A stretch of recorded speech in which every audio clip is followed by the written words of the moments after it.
Hey there, tonight we're diving into the chaotic world of a medieval alchemist's workshop, where the truth is, you are more likely to witness a cauldron explode than turn lead into gold. If these stories help you unwind, I'd love a quick like or subscribe, but only if they're genuinely working for you. I'm curious where in the world you're listening from, so drop your location and local time in the comments. It's amazing seeing our little community span the globe through these historical tales. Now make yourself cozy, maybe adjust your room temperature or get that cup of tea, and let's explore tonight's tale together. You stumble into the medieval alchemist's workshop, expecting to find a scene straight out of a fantasy novel. Instead, you're greeted by a chaotic mess that makes a college dorm room look organized. Welcome to the 14th century's version of a chemistry lab where hopes are high, hygiene is low, and the air smells like a mix of rotten eggs and burnt hair. It's a place where Lead dreams of becoming gold, and the quest for the philosopher's stone is more about survival than magic. First things first, try not to trip over the cluttered assortment of glassware and peculiar contraptions scattered haphazardly across the room. This isn't just a health hazard, it's a testament to the alchemist's eternal optimism, or maybe just their lack of organizational skills. Beakers, flasks, and crucibles are everywhere, some filled with mysterious liquids that bubble ominously, others coated with residues of failed experiments. If you're wondering why anyone in their right mind would spend their days here, you're not alone. But in a world where turning lead into gold was the medieval equivalent of striking it rich in Silicon Valley, the allure was hard to resist. Let's talk about that lead-to-gold business for a moment. Alchemy wasn't just about the bling, though that was a major selling point. It was also about unlocking the secrets of the universe. Alchemists believed that all matter was composed of the same basic elements, and that, with the right techniques, you could transform one substance into another. Cue the philosopher's stone, the mythical substance said to turn base metals into gold and grant eternal life. Spoiler alert, they never found it. But hey, why let a little thing like reality get in the way of a good story? The roots of alchemy stretch back to ancient Egypt, where practitioners were more concerned with mummification than money-making. By the time it reached medieval Europe, alchemy was a heady mix of science, mysticism, and a touch of charlatanism. You've got to hand it to them, though. These early alchemists were the original fake-it-till-you-make-it crowd. They didn't just claim to turn lead into gold, they convinced entire economies to buy into their experiments.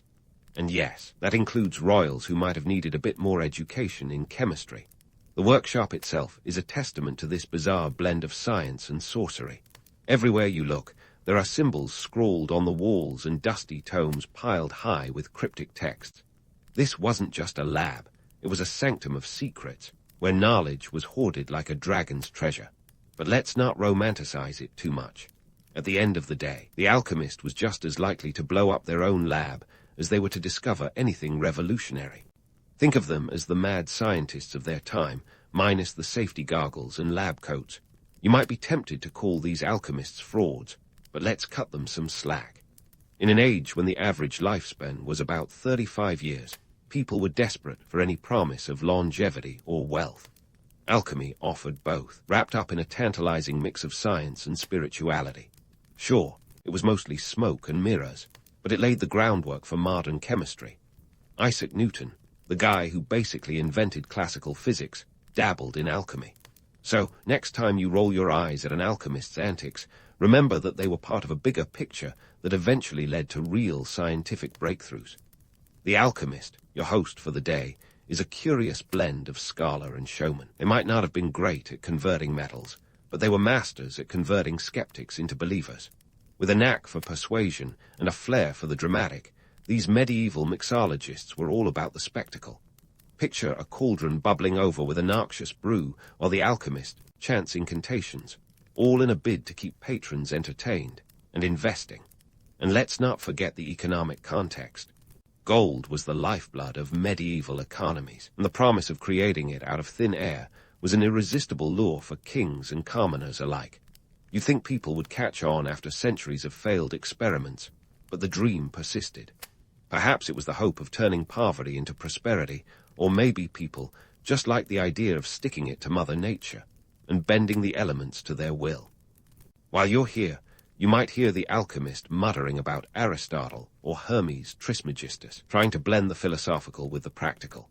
It's a wild world where science and mysticism dance an awkward tango, with alchemists convinced that hidden truths lie just beyond their reach. In their defense, medieval Europe wasn't exactly brimming with scientific clarity. People believed in dragons and sea monsters. A little transmutation didn't seem that far-fetched.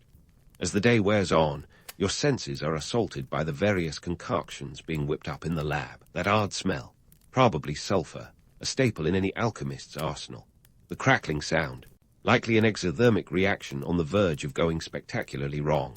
It's an environment that demands constant vigilance, lest you end up inadvertently discovering the process for medieval fireworks.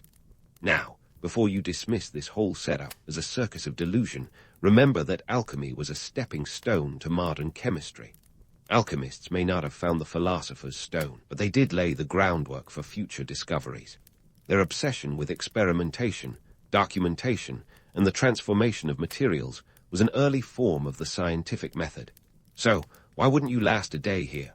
Well, aside from the sensory overload and the ever-present risk of accidental combustion, there's the sheer mental gymnastics of it all. Alchemists had to straddle the line between belief and reality, convincing themselves, and others, that the impossible was just a matter of time. It's a hard act to keep up, especially when success remains elusive and skepticism abounds. As you prepare to leave this medieval madhouse, you can't help but marvel at the audacity of it all. It takes a special kind of person to chase gold from lead, to search for immortality in a bubbling cauldron. But that's the beauty of alchemy. It was a grand experiment in human ambition, a testament to our eternal desire to transcend the ordinary and tap into the extraordinary. You might not have found the philosopher's stone today, but you've definitely uncovered a nugget of history that's as intriguing as it is improbable. But let's not pack up and head out just yet. We've got some medieval myths to bust and economic realities to unravel. Alchemy wasn't just a hobby for those medieval mixologists. It was the ultimate medieval startup venture. Think of it as the 14th century version of pitching a tech startup, only instead of coding apps, they were trying to crack the secrets of the universe with a Bunsen burner's great-grandfather. And the potential investors, kings and nobles who saw dollar signs, or rather, gold coins, glinting in their eyes. Here's the thing. Alchemists promised the impossible and got their audience to buy it, literally. Imagine pitching to a room full of monarchs and nobles, promising them eternal life and infinite wealth. It was like offering a medieval version of a get-rich-quick scheme, only with a side of immortality. My dear lord, invest in my latest experiment, and you'll be rolling in gold coins and living longer than Methuselah. It sounds absurd, but when you're a monarch with a kingdom to fund and a lifespan that might not outlast your favorite warhorse, it's an attractive proposition. And speaking of funds, let's talk numbers. Gold was the currency of power, and alchemists were the self-proclaimed wizards who could conjure it from base metals. In today's terms, imagine someone promising to turn your dusty attic into a vault of Bitcoin. Sure, it's a bit dodgy, but when the potential payoff is astronomical, the temptation is real. The average alchemist's workshop was less like a scene out of Harry Potter and more like a medieval version of a high-risk investment portfolio, minus the financial advisors and with a lot more sulfur fumes. But here's where the plot thickens.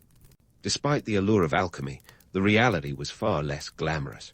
Many alchemists ended up broke, disillusioned, or worse, in the clutches of angry patrons. When your latest elixir turned out to be nothing more than glorified swamp water, things could get ugly fast.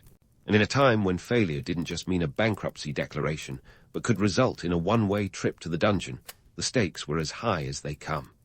No pressure, right? Consider this. The risk of practicing alchemy was akin to juggling torches while standing on a tightrope over a pit full of hungry lions. One wrong move, and you were toast, possibly quite literally if you were caught by the wrong kind of patron. Kings and nobles weren't known for their patience, especially when their dreams of endless wealth and life eternal were dashed on the rocks of yet another failed transmutation. For every alchemist who managed to eke out a living, there were scores more who ended their days in disgrace, poverty, or worse. And let's not forget the social factors at play. Alchemy wasn't just a scientific endeavor. It was tied up with the mysticism and religious beliefs of the time. Those who practiced it walked a fine line between the divine and the diabolical. Too much success, and you might be hailed as a miracle worker. Too little, and you could be branded a heretic. Talk about a high-risk occupation. It was a tightrope walk between enlightenment and excommunication, where the line between genius and charlatan was razor-thin. Yet despite the clear and present dangers, the allure of alchemy persisted. Perhaps it was the promise of transcending the human condition, of bending the natural laws to one's will. Or maybe it was the thrill of the chase, the tantalizing possibility that just one more experiment might yield the elusive philosopher's stone. Whatever the reason, alchemists continued to toil away in their cluttered workshops, driven by ambition, desperation, or perhaps a little bit of both. Now, before you judge these medieval dreamers too harshly, remember that their work laid the groundwork for modern science. It was the alchemists, with their crude apparatus and often misguided theories, who began the long journey towards understanding the building blocks of matter. Their failures were as instructive as their successes, teaching future generations what not to do in the quest for knowledge. And while they may not have turned lead into gold, they did transform the way we think about the natural world. So, before you dismiss that bubbling cauldron as a mere gimmick, remember that it was part of a grand experiment in human ingenuity. Alchemy was more than just a pursuit of wealth and immortality. It was a testament to our eternal desire to unravel the mysteries of existence. Sure, it was a wild ride, full of peril and pitfalls, but isn't that what makes the quest for knowledge so compelling? The journey may have been fraught with danger, but the destination promised a glimpse of the extraordinary. And with that, we leave the alchemist's workshop for another day, with the echoes of their grand ambitions ringing in our ears. As we step back into the present, we carry with us a newfound appreciation for the audacious spirit of those medieval pioneers. They may not have found the philosopher's stone, but they left us a legacy of curiosity and courage that continues to inspire. So next time you hear someone talking about turning lead into gold, give a nod to the alchemists of old and the impossible dreams they dared to chase. The magic of their world may have been an illusion, but the wonder it inspired is real and timeless. And so, as we tiptoe out of the alchemist's lair, let's pause to consider the real nitty-gritty of what these medieval magicians were up to. Spoiler, it wasn't all about waving wands and chanting incantations. No, their daily grind was more like the high-stakes juggling act of a mad scientist, complete with explosive surprises and toxic mishaps. Step into the alchemist's workshop, and let's dive into the nitty-gritty of their gear and guile. Forget your sleek modern chemistry sets. This was DIY science at its most combustible. The alembic was a staple, a sort of medieval distillation device that looked like something a steampunk aficionado might dream up. It was your go-to gadget if you wanted to separate, say, the spirit from wine, or if you fancied distilling a bit of the old philosopher's stone on the side. But the alembic wasn't just for show. This contraption was crucial for experiments aimed at purifying and transforming substances, which was the alchemist's bread and butter, or perhaps more accurately, their lead and gold. Then there were the crucibles, those sturdy parts of clay or metal that could withstand the scorching fires needed to melt and mix metals. Picture these as the medieval equivalent of a high-tech kitchen blender, but instead of smoothies, you were aiming for a molten blend of potential riches. The problem: sometimes those crucibles held more surprises than you'd find in a soap opera plot twist. One moment you're stirring lead, the next you're ducking a volcanic splash of molten metal. Cue the medieval fire drill, minus the drill and plus a lot of panic. And speaking of fire hazards, let's talk about those substances that alchemists love to toy with. Mercury, for instance, was a favorite. This shiny, slippery liquid metal was believed to possess the mystic qualities necessary for transmutation. But here's the kicker: mercury is toxic. We're talking serious neurological damage if you spend too much quality time with it. Yet, alchemists practically bathed in the stuff, unaware that their quest for gold might just be turning their brains to mush. Then there was arsenic, a poison so notorious even Shakespeare couldn't resist giving it a starring role in his plays. Alchemists didn't just dabble with it, they tried to refine it, risking a fate more tragic than a Shakespearean hero. Now, if you're picturing these medieval scientists as cavalier daredevils, you're not far off. But unlike today's lab rats, they weren't equipped with safety goggles, lab coats, or even a rudimentary understanding of what OSHA might have to say about their working conditions. A medieval alchemist's lab was a health and safety inspector's worst nightmare. One wrong mix, one stray spark, and boom, instant medieval fireworks, no ticket required. Despite the obvious dangers, the alchemists soldiered on, convinced they were on the brink of a breakthrough. Their passion for experimentation, even if it bordered on reckless, was a precursor to the scientific method we know today. These folks were the original. If at first you don't succeed, try again, crowd. Only their failures often came with more dramatic consequences than a mere slap on the wrist. So why did they persist, you ask? Why did they risk life and limb in pursuit of a seemingly impossible dream? The answer lies in the intoxicating allure of alchemy itself. It wasn't just about the potential for vast wealth or even the promise of eternal life.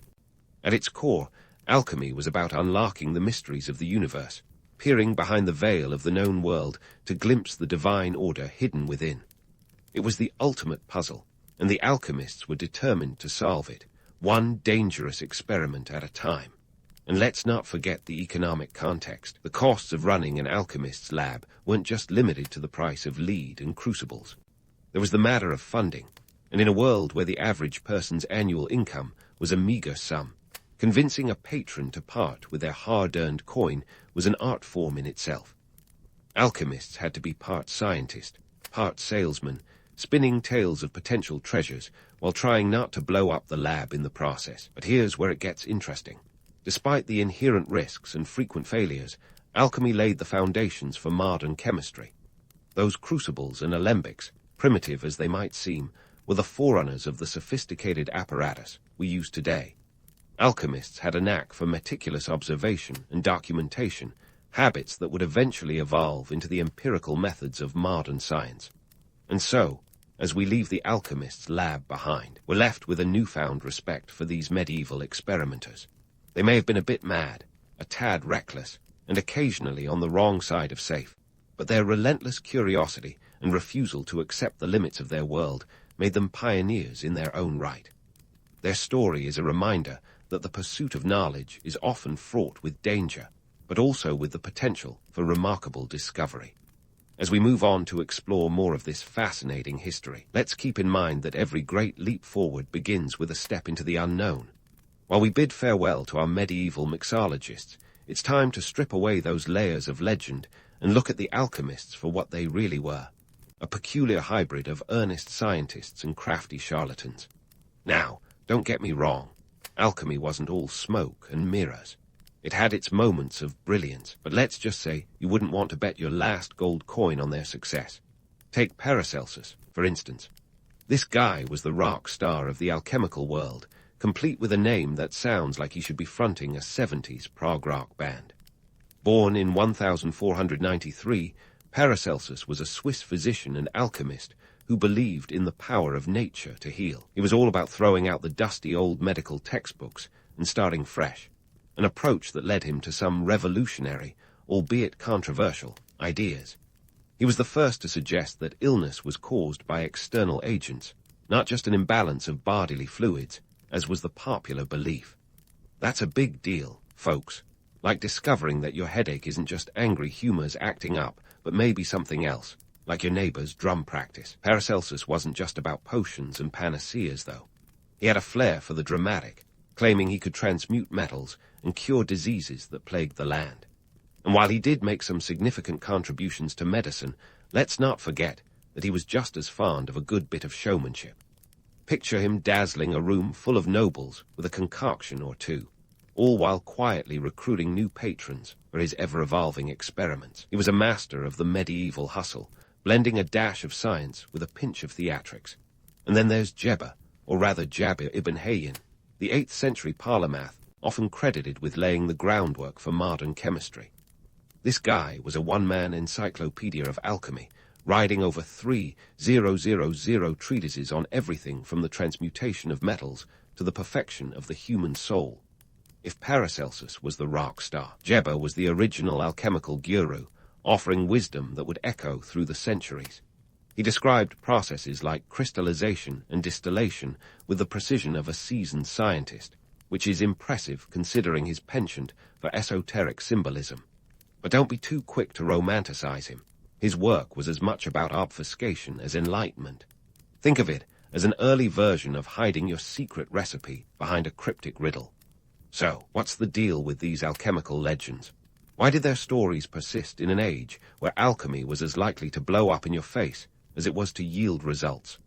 The answer lies in the intoxicating mix of science and mysticism that alchemy embodied. It was a field that promised not just earthly riches, but spiritual enlightenment, a potent combination that captivated the imaginations of everyone from peasants to princes. But let's not get carried away by the allure of the philosopher's stone just yet. The reality of alchemical practice was often far less glamorous. For every Paracelsus dazzling the courts of Europe, there were countless alchemists working in obscurity, their labs more akin to makeshift kitchens than the gleaming halls of Hogwarts.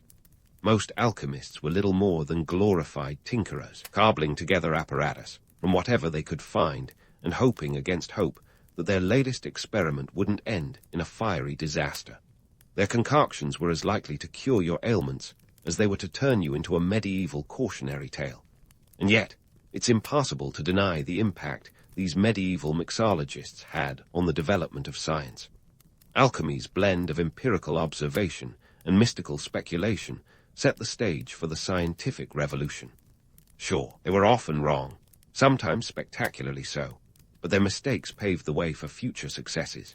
It was a world where the line between genius and folly was as thin as the layer of soot covering their workbenches. Take the economic side of things. Alchemy wasn't just about personal ambition. It was a high-stakes game with real-world consequences. Kings and nobles poured fortunes into alchemical research, hoping to fill their coffers with newly minted gold. It was the medieval equivalent of venture capitalism, with alchemists pitching their latest projects to skeptical investors.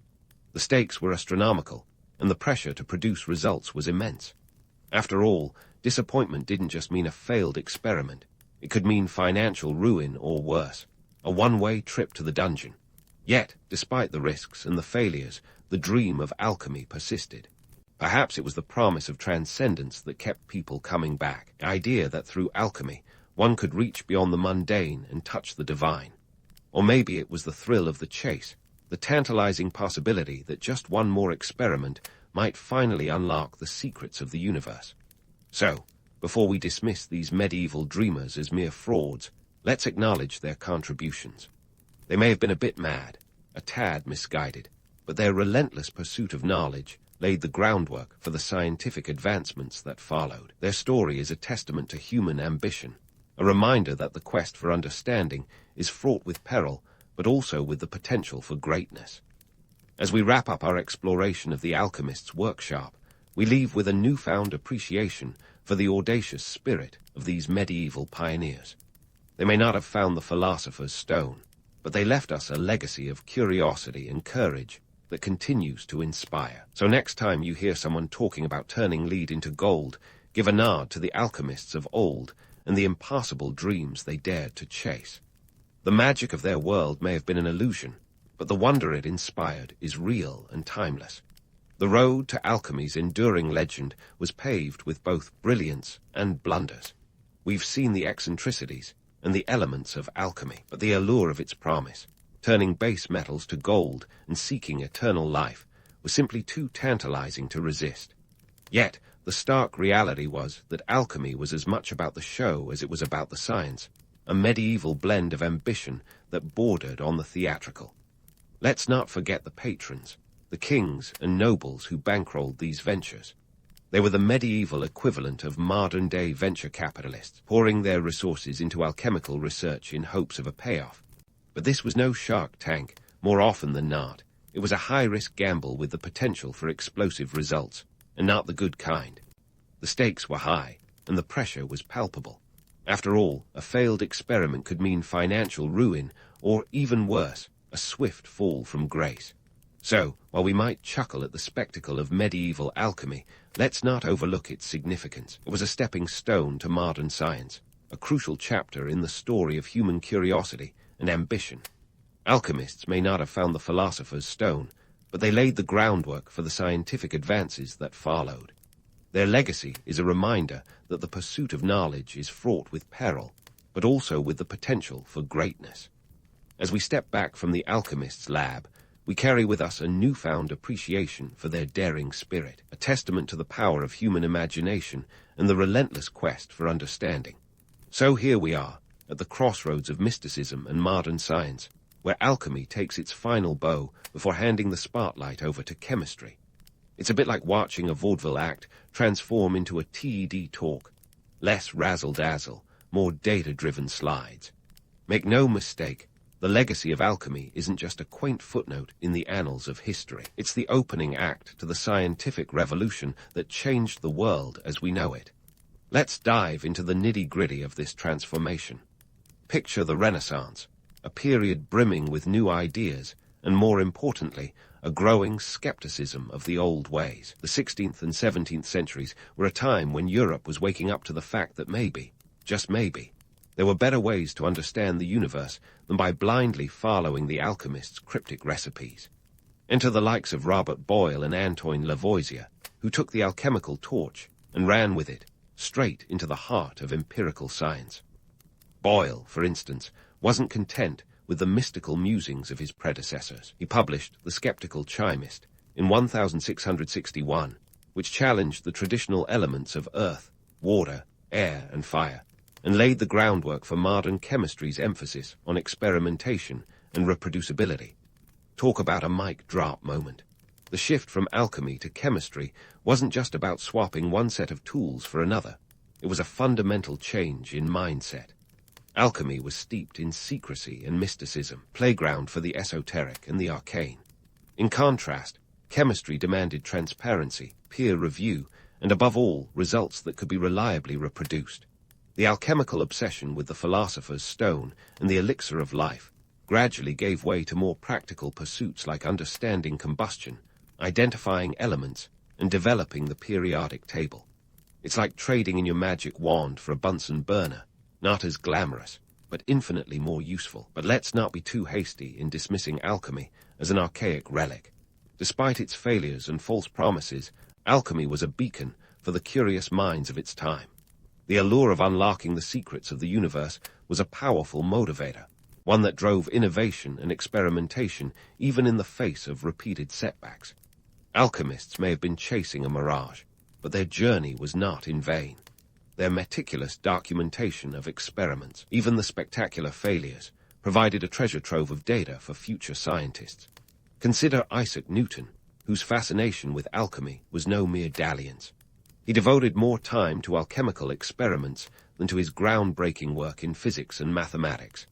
That's right, the guy who formulated the laws of motion and gravity also spent countless hours trying to turn lead into gold. It seems even the greatest minds couldn't resist the siren call of alchemy. Speaking of Newton, let's talk about the impact of alchemy on the economics of the time. This wasn't just an intellectual pursuit. It was a high-stakes gamble with real financial implications. European monarchs and nobles invested heavily in alchemical research, hoping to fill their coffers with gold conjured from base metals. The potential economic impact was enormous. Imagine the wealth of nations shifting with the discovery of a single alchemical process. It was the 17th century equivalent of the space race, only with more mercury fumes and fewer rockets. Yet, for all its promise, alchemy was also a cautionary tale of ambition unchecked by reality. The quest for the philosopher's stone was as much about hubris as it was about discovery. The same drive that led alchemists to risk life and limb in their experiments also blinded them to the limitations of their methods. In chasing the impossible, they often overlooked the possible, a lesson that echoes in today's scientific endeavors. As we reflect on the legacy of alchemy, it's clear that its spirit endures in modern science. The drive to understand the unknown, to push the boundaries of what is possible, is a hallmark of human curiosity. Today's scientists may not be searching for a mythical stone, but they are still driven by the same desire to unlock the mysteries of the universe. Whether it's the exploration of quantum mechanics, the quest for renewable energy, or the search for extraterrestrial life, the spirit of alchemy lives on in the labs and minds of researchers around the world. So, what can we take away from this alchemical odyssey? First, that failure is often the precursor to success. Alchemy's shortcomings taught us as much as its successes, laying the groundwork for the scientific method and the advances that followed. Second, that the pursuit of knowledge is a journey, not a destination. The alchemists may not have found the philosopher's stone, but their relentless curiosity and willingness to experiment paved the way for future discoveries. And finally, that the human spirit is defined by its capacity to dream big, to reach for the stars, even when the path is fraught with peril. As we close the chapter on alchemy, let's raise a metaphorical glass to these medieval mixologists. They may not have turned lead into gold, but they transformed our understanding of the natural world. Their legacy is a testament to the power of imagination and the enduring quest for knowledge. In the end, the true magic of alchemy wasn't in the transmutation of metals, but in the transformation of minds, a legacy that continues to inspire and challenge us today. Florence in the 13th century was not exactly the sun-drenched, art-laden paradise we might imagine today. It was more of a bustling medieval town where wool was the talk of the town, not Michelangelo's marble masterpieces. Amid the clatter of looms and the shuffle of traders, a family of modest wool merchants quietly began sewing the threads of their future empire. Enter the Medici family, back then, just another name scribbled on the ledgers of Florence's textile industry. Before they were the glittering patrons of the Renaissance, the Medici were elbow-deep in the wool trade. Picture Giovanni di Bixi de' Medici, the man who would eventually spin the family fortunes. Born in 1360, Giovanni wasn't exactly bred for greatness. His early years were spent learning the ins and outs of the wool business, a far cry from the opulent banquets and power plays that would later define his descendants. But Giovanni had something most of his contemporaries lacked, a knack for numbers and an eye for opportunity.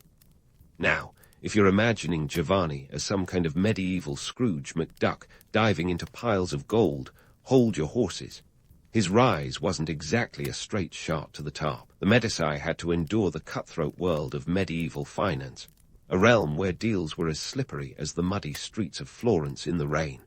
In this world, Giovanni was a bit of a financial ninja, using economic strategies that would make any modern-day economist do a double take. In 1397, Giovanni hit a major milestone, the establishment of the Medici Bank. Yes, the same bank that would eventually become the financial juggernaut of Renaissance Europe. But don't be fooled by visions of grand marble halls and rows of clerks scribbling away in ledgers. The early days of the Medici Bank were far more humble. Think more along the lines of a cramped office with a handful of clerks and a lot of IOUs flying around. Giovanni's genius lay not just in starting a bank, but in how he ran it. He wasn't just about counting coins. He was a master of leveraging political connections. By lending to the papacy, Giovanni turned the Medici Bank into the Vatican's piggy bank. Not bad for a guy whose ancestors were wool merchants, right? This wasn't just a solid business move. It was a game changer. Giovanni turned the Vatican's debts into Medici profits, wrapping the family name in ecclesiastical power. But not everything Giovanni did was gold-plated genius. There were a few humorous quirks in his financial maneuvers. For instance, Giovanni loved a good loophole. In one tale, he supposedly sidestepped usury laws, which were a serious medieval buzzkill for bankers, by calling interest compensation for risk. It's like calling a speeding ticket a fast travel fee. Creative, right? And it worked. Giovanni managed to keep his financial dealings just this side of scandalous, which is an achievement in itself, given the era's moral watchdogs. Now, let's talk about Giovanni's social skills. This guy wasn't just a number cruncher. He was a social butterfly with a purpose. He knew everyone who was anyone in Florence, and he used these connections like a maestro conducting an orchestra. Giovanni understood that in Florence, where politics and commerce were as tangled as a plate of spaghetti, you needed friends in high places, and he made those friends, ensuring that the Medici name would be whispered in the corridors of power. As much as we love a good rags-to-riches story, it's important to note that Giovanni wasn't exactly a saint. He was shrewd, sometimes ruthless, and always one step ahead of his rivals. The romantic image of the Medici as benevolent patrons glosses over the fact that their ascent was fueled by a mix of cunning and sheer audacity. Giovanni didn't just play the game, he rewrote the rules. By the time Giovanni passed away in 1429, the Medici Bank was a financial powerhouse, and his family was well on its way to becoming one of the most influential dynasties in Europe. So next time you stroll through Florence, gazing at the architecture and soaking in the art, remember that it all started with a wool merchant who had an eye for opportunity and a talent for turning debts into a dynasty. Giovanni di Bixi de' Medici may not have painted a single fresco or sculpted a single statue, but he laid the financial foundation for the Renaissance, one shrewd deal at a time. And so, the Medici family fortune was firmly established, setting the stage for Cosimo de' Medici, Giovanni's son, to step into the spotlight.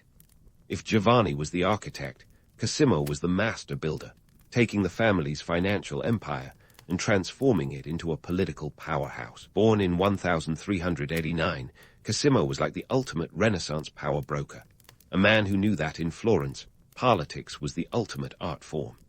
Cosimo wasn't just content with running a bank, he was all about running the whole show. The political scene in Florence was as volatile as a stock market on espresso, and Cosimo navigated it with the finesse of an Olympic gymnast. He turned political maneuvering into a high-stakes chess game, making Machiavelli look like an amateur. Not that Machiavelli was around yet, but you get the idea. Now, Florence wasn't exactly a democracy. It was more of an oligarchy with a side of chaos. The city was run by the Signoria, a council of officials selected from the city's guilds. In theory, this was a system meant to prevent any one family from gaining too much power. In practice, it was like a reality TV show with less scripted drama and more real-world consequences. Cosimo, with his father's financial savvy and his own political instincts, figured out how to turn this setup to his advantage. One of Cosimo's favorite tricks was the good old-fashioned bribe. Let's not kid ourselves. Bribery was practically a form of currency in Renaissance politics. Cosimo was a maestro at slipping a few florins to the right people at the right time, talking about a guy who could probably bribe his way out of a traffic jam if medieval Florence had cars. By keeping key figures in his pocket, Cosimo ensured that the Medici name was always whispered with a mix of respect and fear. But it wasn't all about money. Cosimo had a knack for orchestrating backdoor deals that would make any modern politician take notes. He understood alliances like a pro, knowing when to cozy up to rivals and when to cut them loose. The Albizzi family, for example, were the Medici's arch-nemeses, and Cosimo played them like a violin. In a classic power move, he managed to get them exiled in 1434, solidifying his grip on Florence. As much as Cosimo was a political animal, he also had a soft spot for the arts. Picture this.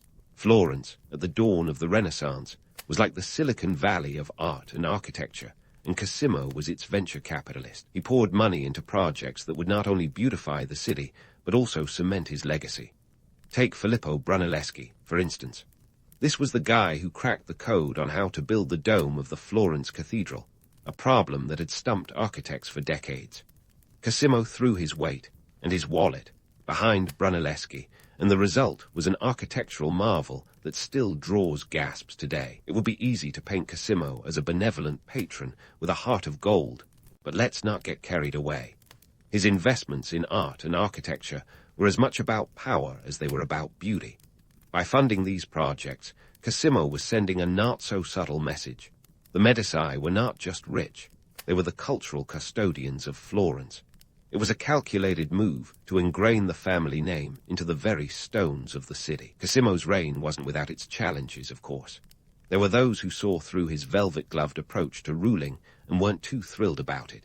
In 1433, Cosimo found himself on the wrong side of a political feud and was actually exiled for a year. But like any good story, the comeback was stronger than the setback. In 1434, he returned to Florence to a hero's welcome. His power was more secure than ever.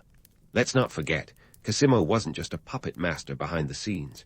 He was also a man of culture, a bibliophile who expanded the Medici library with a passion that would make any modern book lover swoon. His collection of classical texts wasn't just for show. It was a treasure trove of knowledge that would fuel the intellectual fires of the Renaissance. In a way, Cosimo was like the Steve Jobs of his time, blending art, science, and commerce into a singular vision for Florence. Yet, despite his many accomplishments, Cosimo's version of benevolent dictatorship was not all roses and frescoes. His grip on power was maintained through a combination of financial muscle and political cunning, and not everyone was thrilled about it. The romantic image of Cosimo as a patron saint of the arts glosses over the reality of his rule, which was as much about consolidating power as it was about cultural patronage. So, as we delve deeper into the Medici saga, remember that while Cosimo de' Medici may have been a Renaissance man in every sense of the word, he was also a man of his time, a time when power was the ultimate currency and art was its most beautiful expression.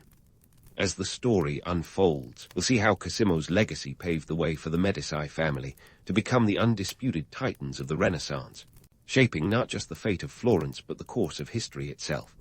And thus, as Cosimo de' Medici laid down the blueprints for a Florentine empire wrapped in marble and art, the stage was set for his grandson, Lorenzo de' Medici, to strut upon it with all the flair of a rock star in the Renaissance. Lorenzo, affectionately dubbed the Magnificent, was born in 1449, and if Florence was the Renaissance epicenter, he was its charismatic patron saint. But before you imagine some benevolent figure sprinkling cultural fairy dust across Italy, let's dive into the real story, a tale of art, danger, and financial juggling that would make any modern CEO break a sweat. Lorenzo's love for art and humanism was not just a passion. It was a full-blown obsession. This guy wasn't collecting art like stamps. He was amassing a cultural arsenal. Under his watchful eye, Florence became a veritable playground for artists, philosophers, and poets. He didn't just throw money at talent. He nurtured it. Figures like Botticelli and Michelangelo didn't just pass through Lorenzo's orbit. They thrived in it. Lorenzo's court was a Renaissance version of a TED talk, minus the PowerPoint slides, but with way more frescoes. But Lorenzo's reign wasn't just a prolonged art appreciation class. The political landscape of Florence was more like a live-action chess game, where the pieces occasionally tried to stab you. Enter the Pazzi conspiracy of 1478, a plot that was less cloak and dagger and more bludgeon and backfire. The Pazzi family, fed up with the Medici monopoly, decided it was high time to remove Lorenzo and his brother Giuliano from the equation. Their plan: assassinate the Medici brothers during High Mass at the Florence Cathedral. Subtle, right? On April 26, 1478, the Pazzi put their plan into action. The scene was set: a packed cathedral, a holy backdrop, and enough political tension to power a small nation. As the priest raised the host, the assassins struck, like something out of a medieval gangster movie. Giuliano was killed, but Lorenzo, ever the charmer, managed to dodge death with a combination of quick thinking and sheer luck. He escaped with a neck wound, a scar that would become a badge of honor in his collection of near misses with mortality. The conspiracy backfired spectacularly, and the Pazzi's ambitions crumbled faster than stale biscotti. Now, let's not pretend Lorenzo brushed off this assassination attempt like a pesky mosquito bite. The aftermath was brutal, a swift and merciless crackdown on anyone with even a whisper of Pazzi sympathies. This wasn't just vengeance, it was a message. The Medici, it seemed, were not to be trifled with. Lorenzo's rule tightened, and Florence, for better or worse, remained under Medici control. However, Lorenzo's life wasn't all political turmoil and brushes with death. His lavish spending on art and culture was legendary, but it came with a price tag that would make even the wealthiest of hedge fund managers balk. The Medici Bank, once a financial behemoth, began to feel the strain of Lorenzo's opulent tastes and generous patronage. The family coffers, once overflowing, started to run dry as Lorenzo spent like there was no tomorrow. It was a delicate balancing act, supporting the arts while avoiding the financial abyss. Lorenzo's financial misadventures weren't just about overindulgence. They were also about timing. The world was changing, and the Medici Bank wasn't keeping up. With branches sprawling across Europe like a medieval Starbucks, managing the bank became an exercise in herding cats. Loans defaulted, investments soured, and despite Lorenzo's best efforts, the golden sheen of the Medici financial empire began to tarnish. Yet, let's not be too harsh on Lorenzo. He was a product of his times, and his legacy is a testament to the complex interplay of art and power. His patronage helped ignite a cultural explosion that spread across Europe, laying the groundwork for the High Renaissance. But while his contributions to art and humanism were monumental, his financial acumen was less so. The myth of Lorenzo's golden touch is just that, a myth. His penchant for grandiose projects and lavish spending nearly bankrupted his family. So, what do we make of Lorenzo the Magnificent? Was he a visionary patron or a reckless spender? Perhaps he was both, a man whose love for beauty and culture was matched only by his willingness to risk it all for the sake of Florence's glory. Lorenzo's story is a reminder that the Renaissance was not just about grand art and lofty ideals. It was also about the gritty realities of power, money, and survival. In the grand tapestry of history, Lorenzo's life is a colorful thread, full of passion, peril, and paradox. As we pause in this tale of Medici marvels and mishaps, it's clear that Lorenzo's legacy is a study in contrasts. He was a man who, despite his flaws, left an indelible mark on the world. The next chapter of the Medici saga promises even more intrigue as the family's fortunes continue their roller coaster ride through history. But for now, let's savor the story of Lorenzo, a complex character whose magnificence was as much about his humanity as his achievements. As the curtain falls on Lorenzo the Magnificent's dazzling act, the Medici saga takes a darker turn, sliding into the turbulent times of the late 15th century. Enter Piero de Medici, Lorenzo's son, who inherited his father's title, but not his knack for diplomacy. Now, if Lorenzo was the Renaissance rock star, then Piero was more like the opening act that everyone politely clapped for, but secretly wished would hurry up and finish. Piero earned the moniker, the Unfortunate, for a reason, and let's just say it wasn't because he missed the Renaissance's last call. Piero's reign began in 1492, a year that's memorable for Columbus, and less so for the Medici. While Columbus was busy discovering America, Piero was discovering how not to rule Florence. One of his first missteps was choosing sides in the Italian Wars, a series of conflicts that made Game of Thrones look like a neighborhood spat.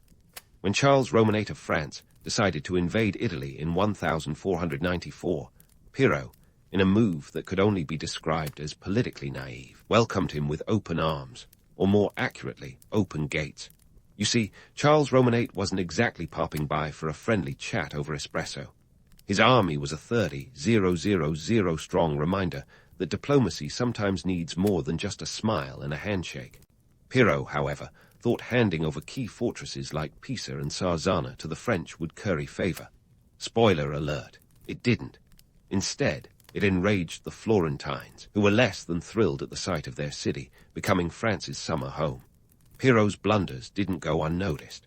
The Medici's political opponents seized the moment to rally public sentiment against him, and in a twist of irony that history loves, Piero found himself exiled in the same year he opened Florence's gates to the French. Booted out by an angry mob, November 1494, Piero's exit was less a dramatic curtain call and more a hasty retreat into the Tuscan hills. With his departure, the Medici grip on Florence slipped, and the city declared itself a republic once more. Now, let's take a minute to appreciate the absurdity of the situation. Here was a man, born into one of the wealthiest families in Europe, who managed to lose it all faster than you can say political miscalculation. Piero spent the rest of his life wandering Europe, plotting a Medici comeback that would make any soap opera writer jealous. Unfortunately for Piero, the comeback never came. He died in 1503, a man who had gambled with history and lost, leaving behind a family name tarnished by his misadventures. But the Medici were not the kind to stay down for long. Like a phoenix rising from its ashes, or more accurately, a banker at the sight of a new investment opportunity. They were back in the game by the early 16th century, thanks to the cunning machinations of Giovanni de Medici. No, not the wool merchant patriarch. This Giovanni would later become Pope Leo X, marking the Medici's return with a celestial bang rather than a whimper. Giovanni's papal election in 1513 was like hitting the Renaissance jackpot. The Medici were back in power, and this time they were playing the long game. Leo X's papacy was all about consolidating power and mending the family's bruised reputation. His reign was a curious blend of religious devotion and lavish spending, a fiscal tightrope walk that would make even Lorenzo blush. The Vatican's coffers became the Medici's personal playground, financing everything from grand art commissions to a few more questionable indulgences. The Medici's return to Florence came with a twist of dynastic soap opera, as the family tree started branching out in unexpected and often bizarre ways. Take Alessandro de' Medici, for example, a ruler whose antics were as colorful as they were controversial. Known as Il Moro due to his African heritage, Alessandro was the first Duke of Florence in 1532, a title that came with its own set of dramas. His reign was marked by paranoia, extravagant spending, and a tendency to treat Florence more like a personal fiefdom than a city-state. Alessandro's rule was a mix of tyrannical flair and personal indulgence, with a penchant for outlandish parties that would make even the most extravagant reality TV star take notes. He fortified Florence, not so much against enemies, but against his own nobles, whose daggers were as sharp as their tongues. Alessandro's life ended in 1537, assassinated by a cousin in a plot straight out of a Shakespearean tragedy. His death marked yet another chapter in the Medici's tumultuous saga, a reminder that even in the world of power politics, family gatherings can be hazardous to your health. Yet despite these internal squabbles and external challenges, the Medici somehow managed to hold on. The family's ability to bounce back was nothing short of legendary, a testament to their political savvy, and let's be honest, a bit of good old-fashioned luck. As the 16th century rolled on, the Medici faced new challenges, from the Protestant Reformation shaking the Catholic Church to the ever-evolving political landscape of Europe. With each generation, the Medici found themselves adapting to the whims of history, balancing on the fine line between power and ruin. Their story is a testament to the complex dance of politics, where fortunes rise and fall at the turn of a coin. The Medici's journey through these turbulent times is far from over, with more twists and turns awaiting in the chapters to come. A saga of ambition, art, and the relentless pursuit of power that continues to captivate our imaginations centuries later. So as we take a breath before diving into the next act of the Medici drama, let's remember that history is not just a series of dates and events, but a tapestry woven from the choices and follies of those who dared to dream big. The Medici may have stumbled, but in their failures and triumphs, they carved a legacy that continues to echo through the halls of time. As the Medici saga rolls onward, we find ourselves at the doorstep of their lasting legacy, an influence that echoes through history like the strains of violin in a Florentine courtyard. The Medici didn't just leave a mark. They carved their name into the stone and marble of Western civilization. But before we crown them the unblemished heroes of the Renaissance, let's peel back the layers of the romantic legend to reveal the gritty truths beneath. First, let's talk art. The Medici were the Renaissance's ultimate art patrons, the venture capitalists of creativity. Lorenzo, Cosimo, and their kin poured what felt like a bottomless well of florins into the hands of artists who, at the time, were about as high on the social ladder as your average medieval juggler. From the grandiose canvases of Botticelli to the architectural genius of Brunelleschi, the Medici bankrolled a cultural renaissance that gave us the Sistine Chapel's ceiling and the David. But here's the kicker. Their patronage wasn't just altruistic. It was as much about power as it was about passion. By adorning Florence with masterpieces, the Medici were painting themselves into the annals of history, ensuring their legacy was as immortal as the art they funded. A shrewd move, considering they started out as wool merchants. And then there's politics. The Medici's grip on Florence was like a masterclass in the art of political chess. They managed to rule without crowns or thrones, spinning their web of influence through strategic marriages, alliances, and the occasional friendly suggestion backed by gold. They turned Florence into their personal Renaissance sandbox, molding it with a mix of charm and iron will. But let's not kid ourselves. Florence under the Medici was no utopia. They ruled with a velvet glove over an iron fist, their power often resting on a precarious balance of bribery and backdoor deals. The myth of their noble leadership glosses over the fact that they were as ruthless as they were refined. Their ability to navigate the murky waters of Renaissance politics was nothing short of legendary, but it was a legend built on the backs of those who dared to oppose them. Yet, their influence wasn't confined to the art galleries and political chambers. The Medici also left their mark on the world stage. As popes, queens, and dukes, they shaped the course of European history from the Vatican to Versailles. Take Catherine de Medici, for instance, a woman who brought a touch of Florentine flair to the French court. Her marriage to Henry Roman II of France was more than a union. It was a political power play that would ripple across Europe. As queen and later regent, Catherine wielded influence with a deft hand, navigating the treacherous waters of French politics with the same shrewdness her ancestors had shown in Florence. Her legacy is a testament to the Medici's enduring knack for power, even when it was wrapped in a velvet gown. But let's not forget the economics, the lifeblood of the Medici machine. The family's banking empire was the financial juggernaut of its day, a web of branches spread across Europe like a medieval multinational corporation. Their influence reached from the palaces of kings to the pockets of popes. The Medici Bank wasn't just a place to stash your coins. It was a powerhouse that fueled the Renaissance economy. Yet, for all their financial acumen, the Medici were not immune to the pitfalls of their own ambition. Their banking empire eventually crumbled under the weight of overextension and risky ventures, a sobering reminder that even the mightiest can fall from grace. And what of their cultural impact? The Medici were more than just patrons. They were tastemakers, setting the trends in art, architecture, and humanism. Their court was a melting pot of ideas, where the greatest minds of the age gathered to debate, create, and innovate. The Medici didn't just support the Renaissance. They were its architects, laying the foundations for a cultural revolution that would define the Western world. Their legacy is woven into the very fabric of our modern culture, from the principles of humanism that underpin our educational systems to the masterpieces that fill our museums. Yet, for all their grandeur, the Medici saga is a cautionary tale of power and its perils. Their story is a reminder that ambition, while a powerful motivator, can also be a double-edged sword. The Medici's rise to power was as much about cunning as it was about creativity, a delicate dance of diplomacy and deception. Their legacy is a testament to the complexities of human nature, where the pursuit of greatness is often marred by the shadows of greed and hubris. In the end, the Medici family's story is a microcosm of the Renaissance itself, a period of dazzling brilliance and dark undercurrents. They were visionaries and opportunists, artists and autocrats, their legacy a tapestry of contradictions.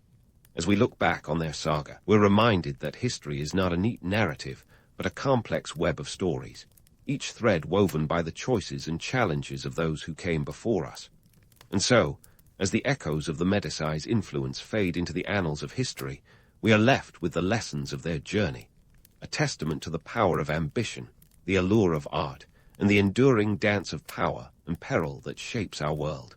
The Medici may have faded from the stage, but their legacy continues to inspire, a reminder that even the most formidable of dynasties are, at their core, human. In the grand theatre of 16th century Europe, where political alliances shifted faster than a soccer match score, enters the star of our story, Mary, Queen of Scots. Born on December 8, 1542, in Linlithgow Palace, Mary Stuart made her debut into a world where monarchs were the ultimate reality TV stars. Just 6 days into her life, and she was already promoted to Queen of Scotland. Talk about a rapid career ascent, but hold your horses on any notions of baby Mary wielding a tiny scepter or making executive decisions from her crib. Her coronation was more of a legal formality than a regal affair, and it probably involved more drool than diplomacy. Mary's infant reign kicked off in an era when Scotland was the political equivalent of a chessboard, with England and France as the chess masters. England, under the notorious Henry Roman VIII, viewed wee Mary as both a threat and an opportunity, because who doesn't want a baby queen as a bargaining chip? Meanwhile, across the Channel, France saw potential in aligning with Scotland against the English. With the political climate as stable as a Scottish weather forecast, Mary was promptly earmarked as a pawn in this high-stakes game. Enter the French connection. Mary's mother, Mary of Guise, a smart cookie who knew that Scotland's best bet against English ambition was a strong French alliance. So, in 1548, at the tender age of 5, Mary was packed off to France to marry the Dauphin Francis, cementing a Franco-Scottish alliance. Picture little Mary sailing across the Channel, probably seasick, but blissfully unaware she was part of a strategic maneuver that would make even modern politicians envious. Life in the French court was anything but dull. The French had a reputation for their lavish lifestyle, and Mary was right in the thick of it. Imagine a Hogwarts-esque education, but with more jousting and less wand-waving. She was taught languages, music, and dancing, essential skills for a queen, because it's not enough to rule, you have to rule with panache. And if you think your school uniforms were uncomfortable, try wearing a corset while learning to curtsy like your life depends on it. Mary's French upbringing was glamorous, yet it was also a cocoon that shielded her from the harsh political realities of her Scottish homeland. France was a different world, with its own intrigues and power struggles. But in the bubble of court life, Mary thrived, growing into a sophisticated young woman who spoke multiple languages and understood the art of courtly love, an essential skill when your life is a romantic tragedy in the making. Fast forward to 1558, and Mary married the Dauphin Francis. Voila, now she was the Queen of France too. But don't get too comfortable with this fairy tale ending. Francis was a sickly fellow, and their marriage was more of a strategic alliance than a love match. When Francis ascended to the French throne as Francis Roman II in 1559, Mary found herself catapulted into a position of power in one of Europe's most influential courts. Yet, like a plot twist worthy of a soap opera, Francis's reign was short-lived. He died in 1560, just a year and a half after their marriage. Poor Mary, widowed at 18.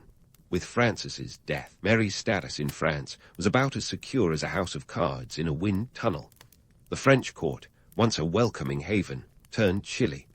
Suddenly, Mary was the Dowager Queen, a title that sounds more like a character in a Gothic novel than a glamorous role in a royal court. It was clear that her future lay elsewhere, not in France, where she was no longer needed, but back in the rough-and-tumble world of Scottish politics. Mary's return to Scotland in 1561 was like stepping into a different universe. The land she'd left as a child was a cauldron of religious strife and political maneuvering. Scotland had embraced the Reformation with the enthusiasm of a convert, and Protestantism was on the rise, thanks to the fiery rhetoric of John Knox, who had a penchant for calling Mary the harlot of Babylon. Charming, right?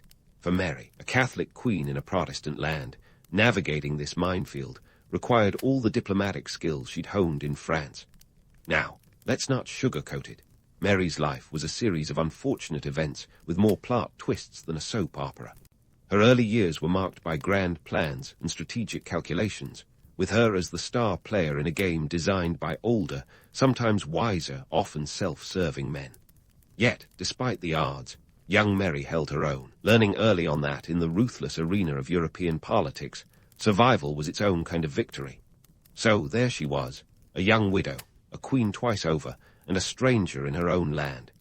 Mary's story was just beginning, and if you thought the first act was dramatic, wait until you see what happens next. The stage was set for a saga of power, betrayal, and intrigue that would captivate historians and inspire storytellers for centuries to come. Hold onto your crowns, because the drama is only just unfolding. But let's not get ahead of ourselves. Before the curtain rises on Mary's Scottish drama, let's rewind a bit to her teenage years in the French court, a setting that would befit a Netflix series with its blend of opulence, intrigue, and let's be honest, some pretty questionable hygiene standards. Mary's time as Queen of France was brief, glittering, and fraught with the kind of drama that makes for excellent dinner party anecdotes. When Mary hitched her star to the sickly Francis Roman II in 1558, she found herself at the tender age of 16, sharing the throne of one of the most powerful nations in Europe. It's like getting the lead role in a blockbuster film before you've even finished high school. Despite the allure of being queen, the reality was more like a high-pressure internship with very little job security. Francis, bless his frail constitution, was not exactly the picture of health. In fact, calling him delicate might be generous. He was plagued by various ailments that made his reign more of a countdown clock than a dynasty. The French court, with all its extravagance and political maneuvering, was a baptism by fire for Mary. Picture this. She's navigating a society where the who's who of Europe would gather to outfrock each other and plot their next chess move in the grand game of continental politics. The court was a hotbed of gossip, and Mary had to be constantly on guard. Her survival depended on her ability to play the game as adeptly as she danced the pavane. Economically, France was a powerhouse, but even powerhouses have cracks. The treasury was often as empty as a beggar's cup, thanks to ongoing wars and the lavish spending habits of the Valois kings. Francis and Mary's joint reign was no exception. Maintaining the grandeur of the court was a costly affair, and the French peasantry often bore the brunt of royal excesses through taxes that could make a grown man weep. Mary's role as queen was more ceremonial than executive. She was expected to dazzle, to charm, and to produce an heir, a task she never accomplished with Francis. Instead, she focused on mastering the art of diplomacy, a skill that would serve her well in the turbulent years to come. But her time in France was not just about survival. It was also about education. She learned the subtleties of courtly influence and the harsh reality that alliances were as fickle as the seasons. The fairy tale took a dark turn in December 1560 with the death of Francis Roman II. Mary's tenure as Queen of France ended with less fanfare than a closing sale. Suddenly, she went from being the toast of the court to a political afterthought. The French had little use for a widow queen with no children to cement her claim. And so, at 18, Mary found herself in the unenviable position of being both a dowager and a foreigner. Her return to Scotland was not so much a triumphant homecoming as it was a strategic retreat. Returning to Scotland in 1561, Mary stepped into a world as foreign to her as the moon. The Scotland she remembered, assuming she remembered much at all, had morphed into a hotbed of religious fervour and political infighting. Protestant reformers, led by the fiery John Knox, were reshaping the country's religious landscape with the zeal of a medieval makeover show. Gone were the Catholic comforts of France. In their place stood a stern, no-frills version of Christianity that could make a nun look like a party animal. Mary's arrival in Leith was like a diplomatic dinner where none of the guests speak the same language. Her Frenchified tastes and Catholic faith clashed spectacularly with the Protestant Scots, who eyed her with the suspicion usually reserved for someone trying to sell snake oil. The cultural clash was palpable. Here was a queen who favored fine wines and elaborate dances, stepping into a land where a hearty meal could mean haggis and ale, and entertainment was a fiery sermon on the perils of papism. Economically, Scotland was no France.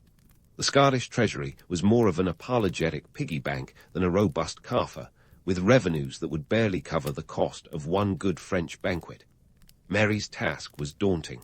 She needed to govern a fractious country, reconcile religious differences, and navigate a political landscape that was as treacherous as the Scottish Highlands. The romance of being a queen was quickly overshadowed by the grim realities of ruling.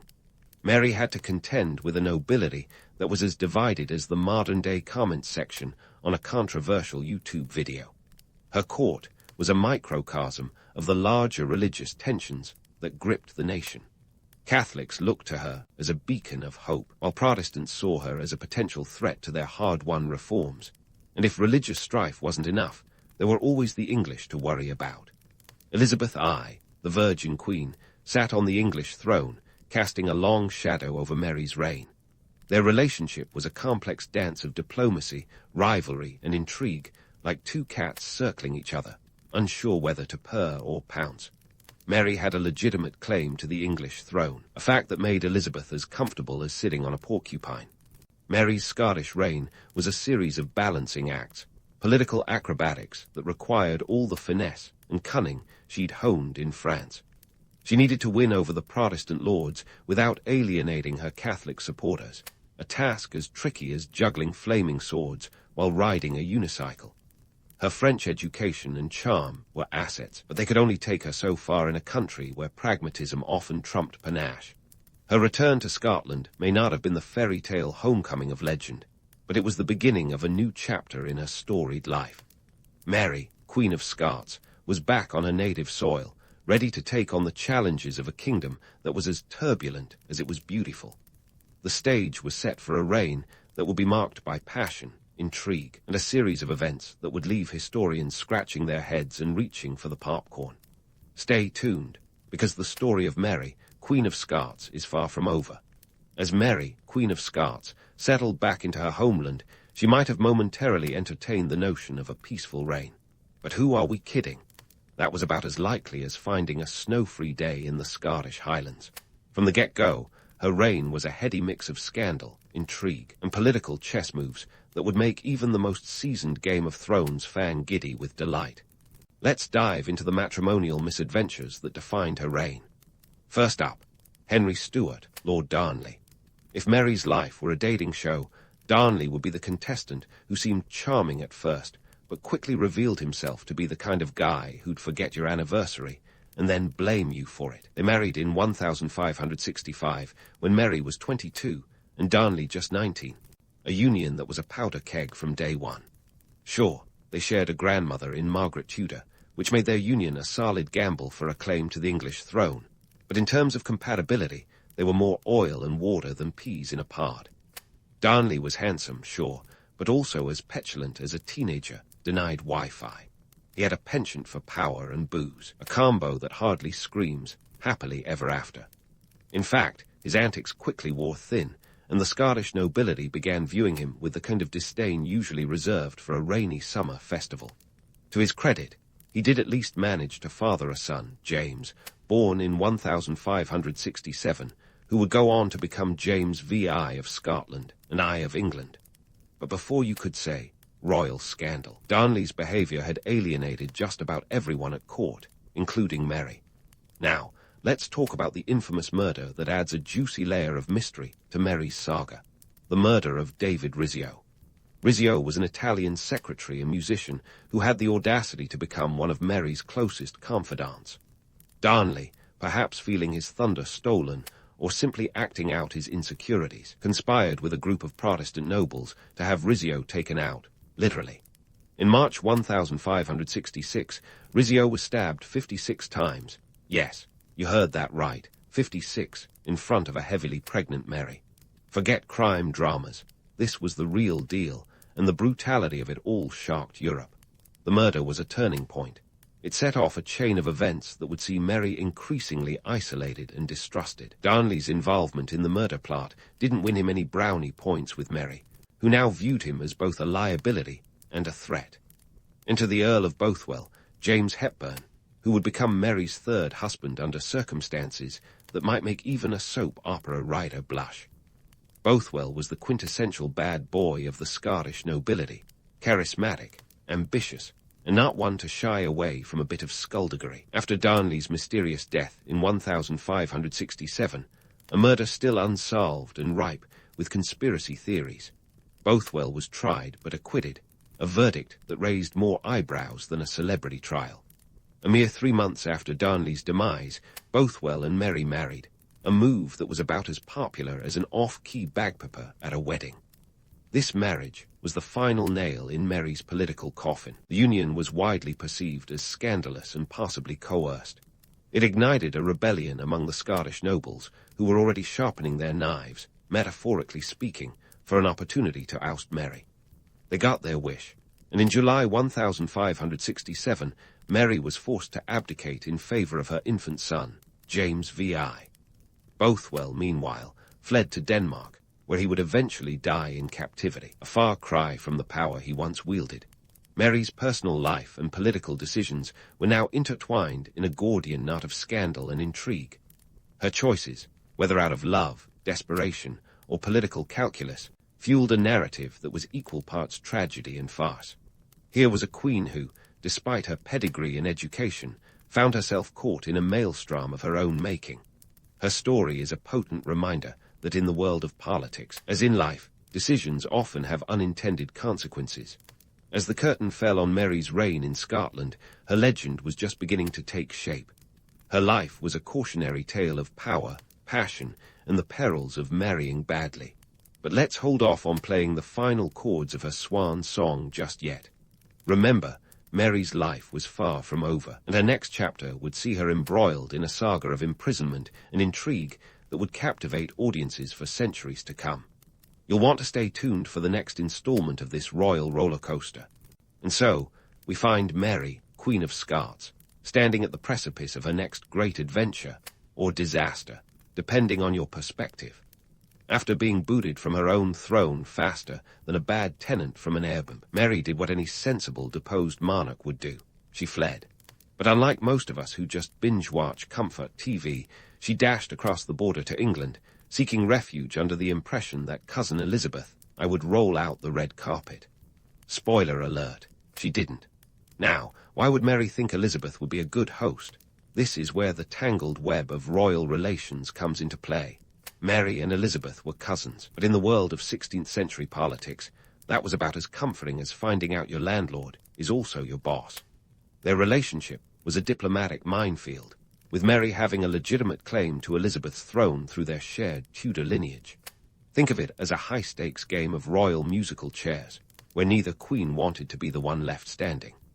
Elizabeth, the savvy ruler she was, recognized Mary's arrival as the royal equivalent of a ticking time bomb. Sure, Mary was a fellow queen in need, but she was also a potential rival with Catholic support. That's a cocktail more volatile than a Molotov.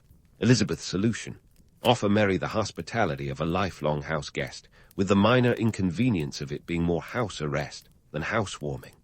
Mary's status in England was a peculiar one. Officially, she was a guest, but in reality, she was more akin to a very important prisoner. She spent the better part of 19 years under what could be lovingly described as luxurious captivity. Her accommodations varied, from the relatively cushy Tutbury Castle to the less glamorous Bolton Castle. Picture Downton Abbey, but with more guards and fewer garden parties. The price tag for keeping Mary contained: an eye-watering £500 a year, a sum that would make even modern governments blink. During this time, Mary was a magnet for plots and conspiracies, often initiated by those who saw her as a Catholic figurehead against Protestant Elizabeth.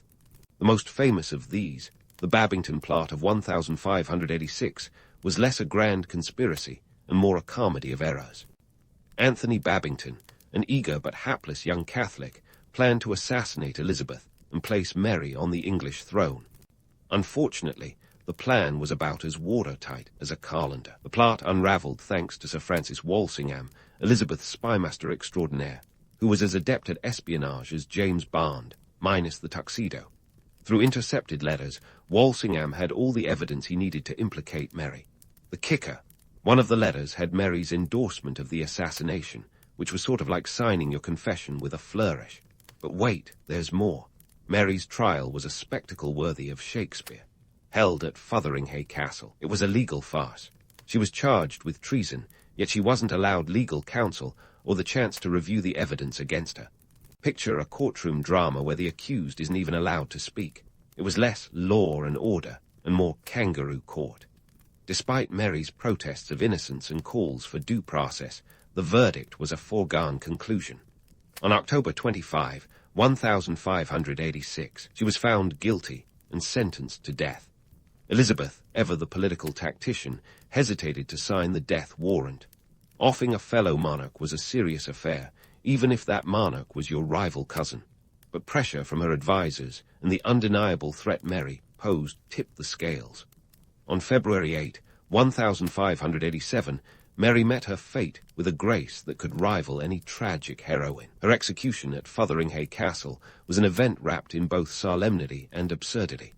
Dressed in black, but revealing a crimson petticoat, a final nod to Catholic martyrdom, Mary's execution was botched.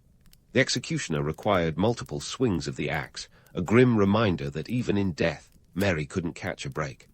Her final words, reportedly in Manus Tua's Darmine, Latin for "into your hands, Lord," were a stoic farewell to a life marked by turbulence and drama.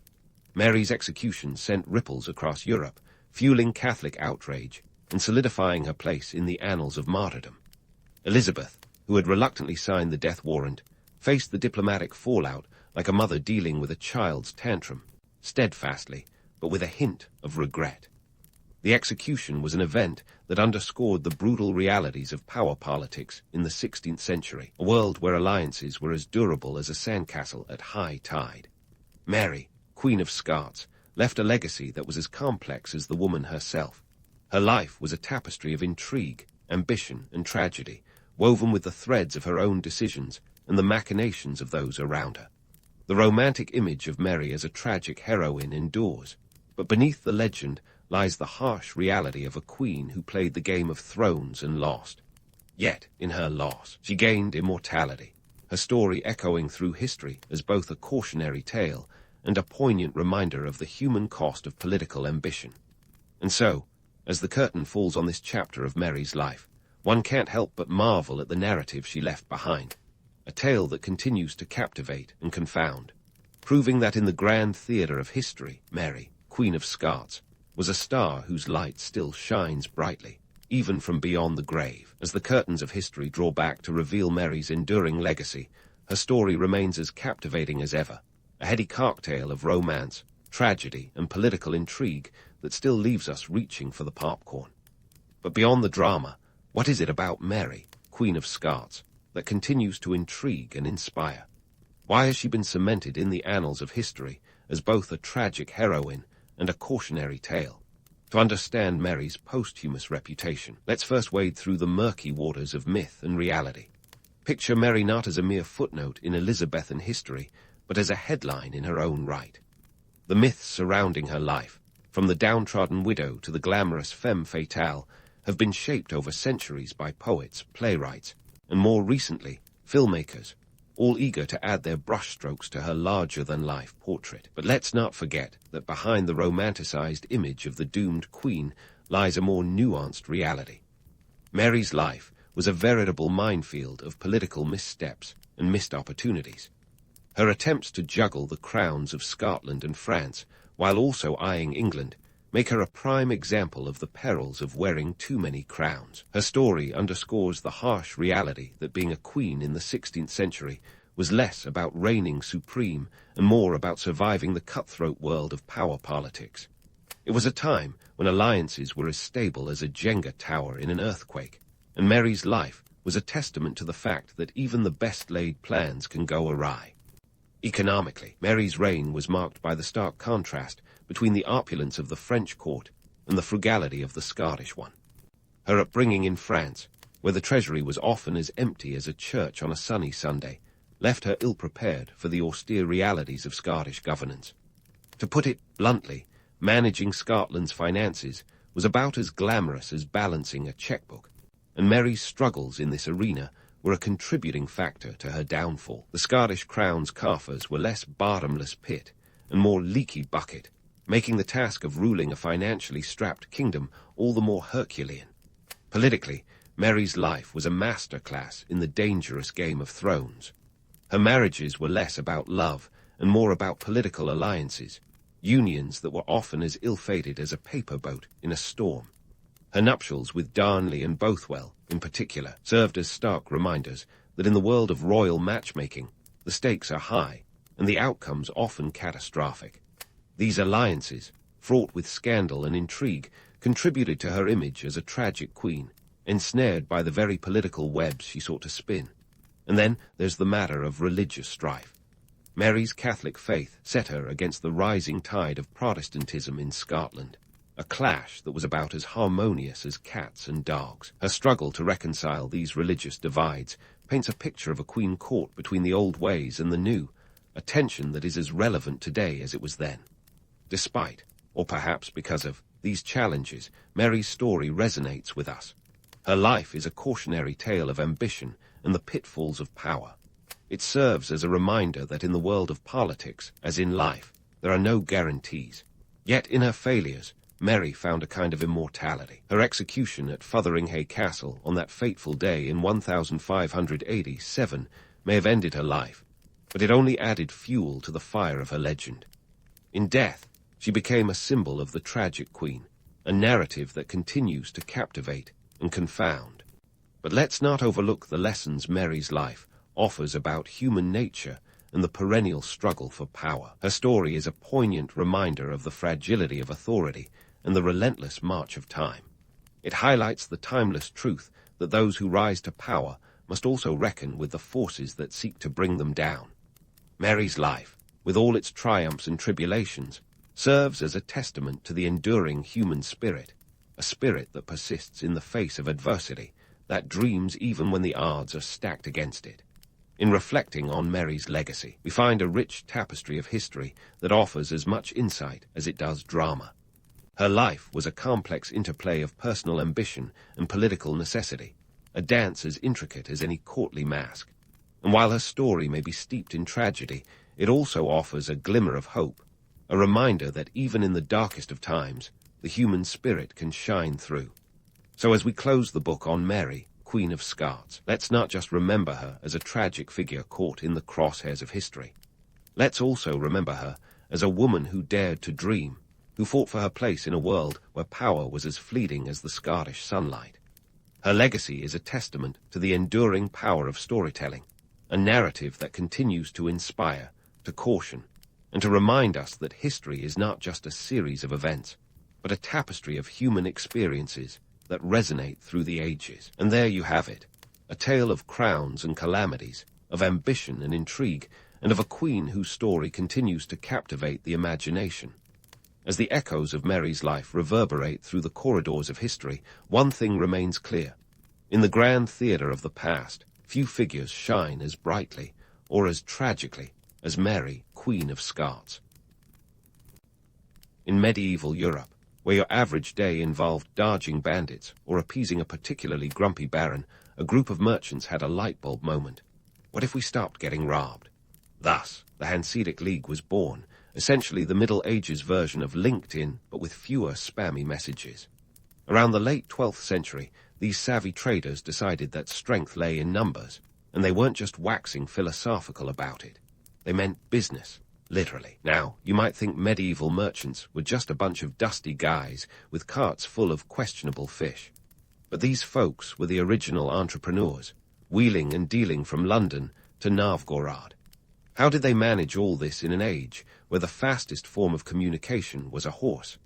By creating a trade network that was more tightly knit than a medieval tapestry. That's how. We're talking about a network of alliances so extensive that it put the modern European Union to shame, spanning hundreds of cities across northern Europe.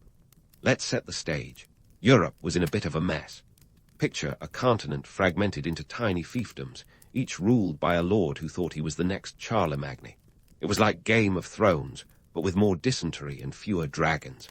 Amidst this chaos, merchants were the unsung heroes, or villains, depending on your perspective, who had to navigate a geopolitical minefield. They were dealing with feudal lords who squabbled like kids over a toy, each one eager to impose taxes, tolls, or worse, on anyone passing through their territory. Enter the Hanseatic League, with their clever knack for diplomacy and a dash of cunning.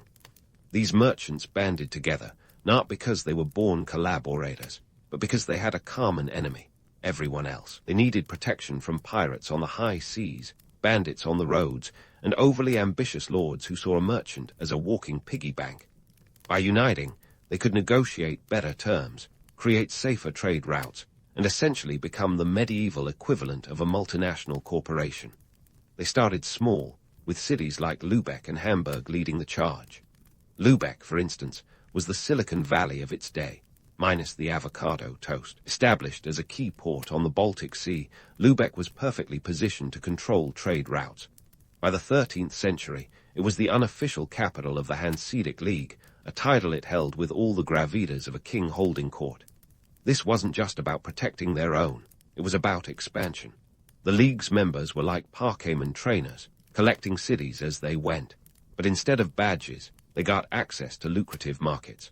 By the 14th century, they had over 70 member cities, each one pledging mutual support and sharing in the spoils. Cities joined not out of the goodness of their hearts, but because being in the League meant access to a vast network of trade and influence that could make or break a city's economy.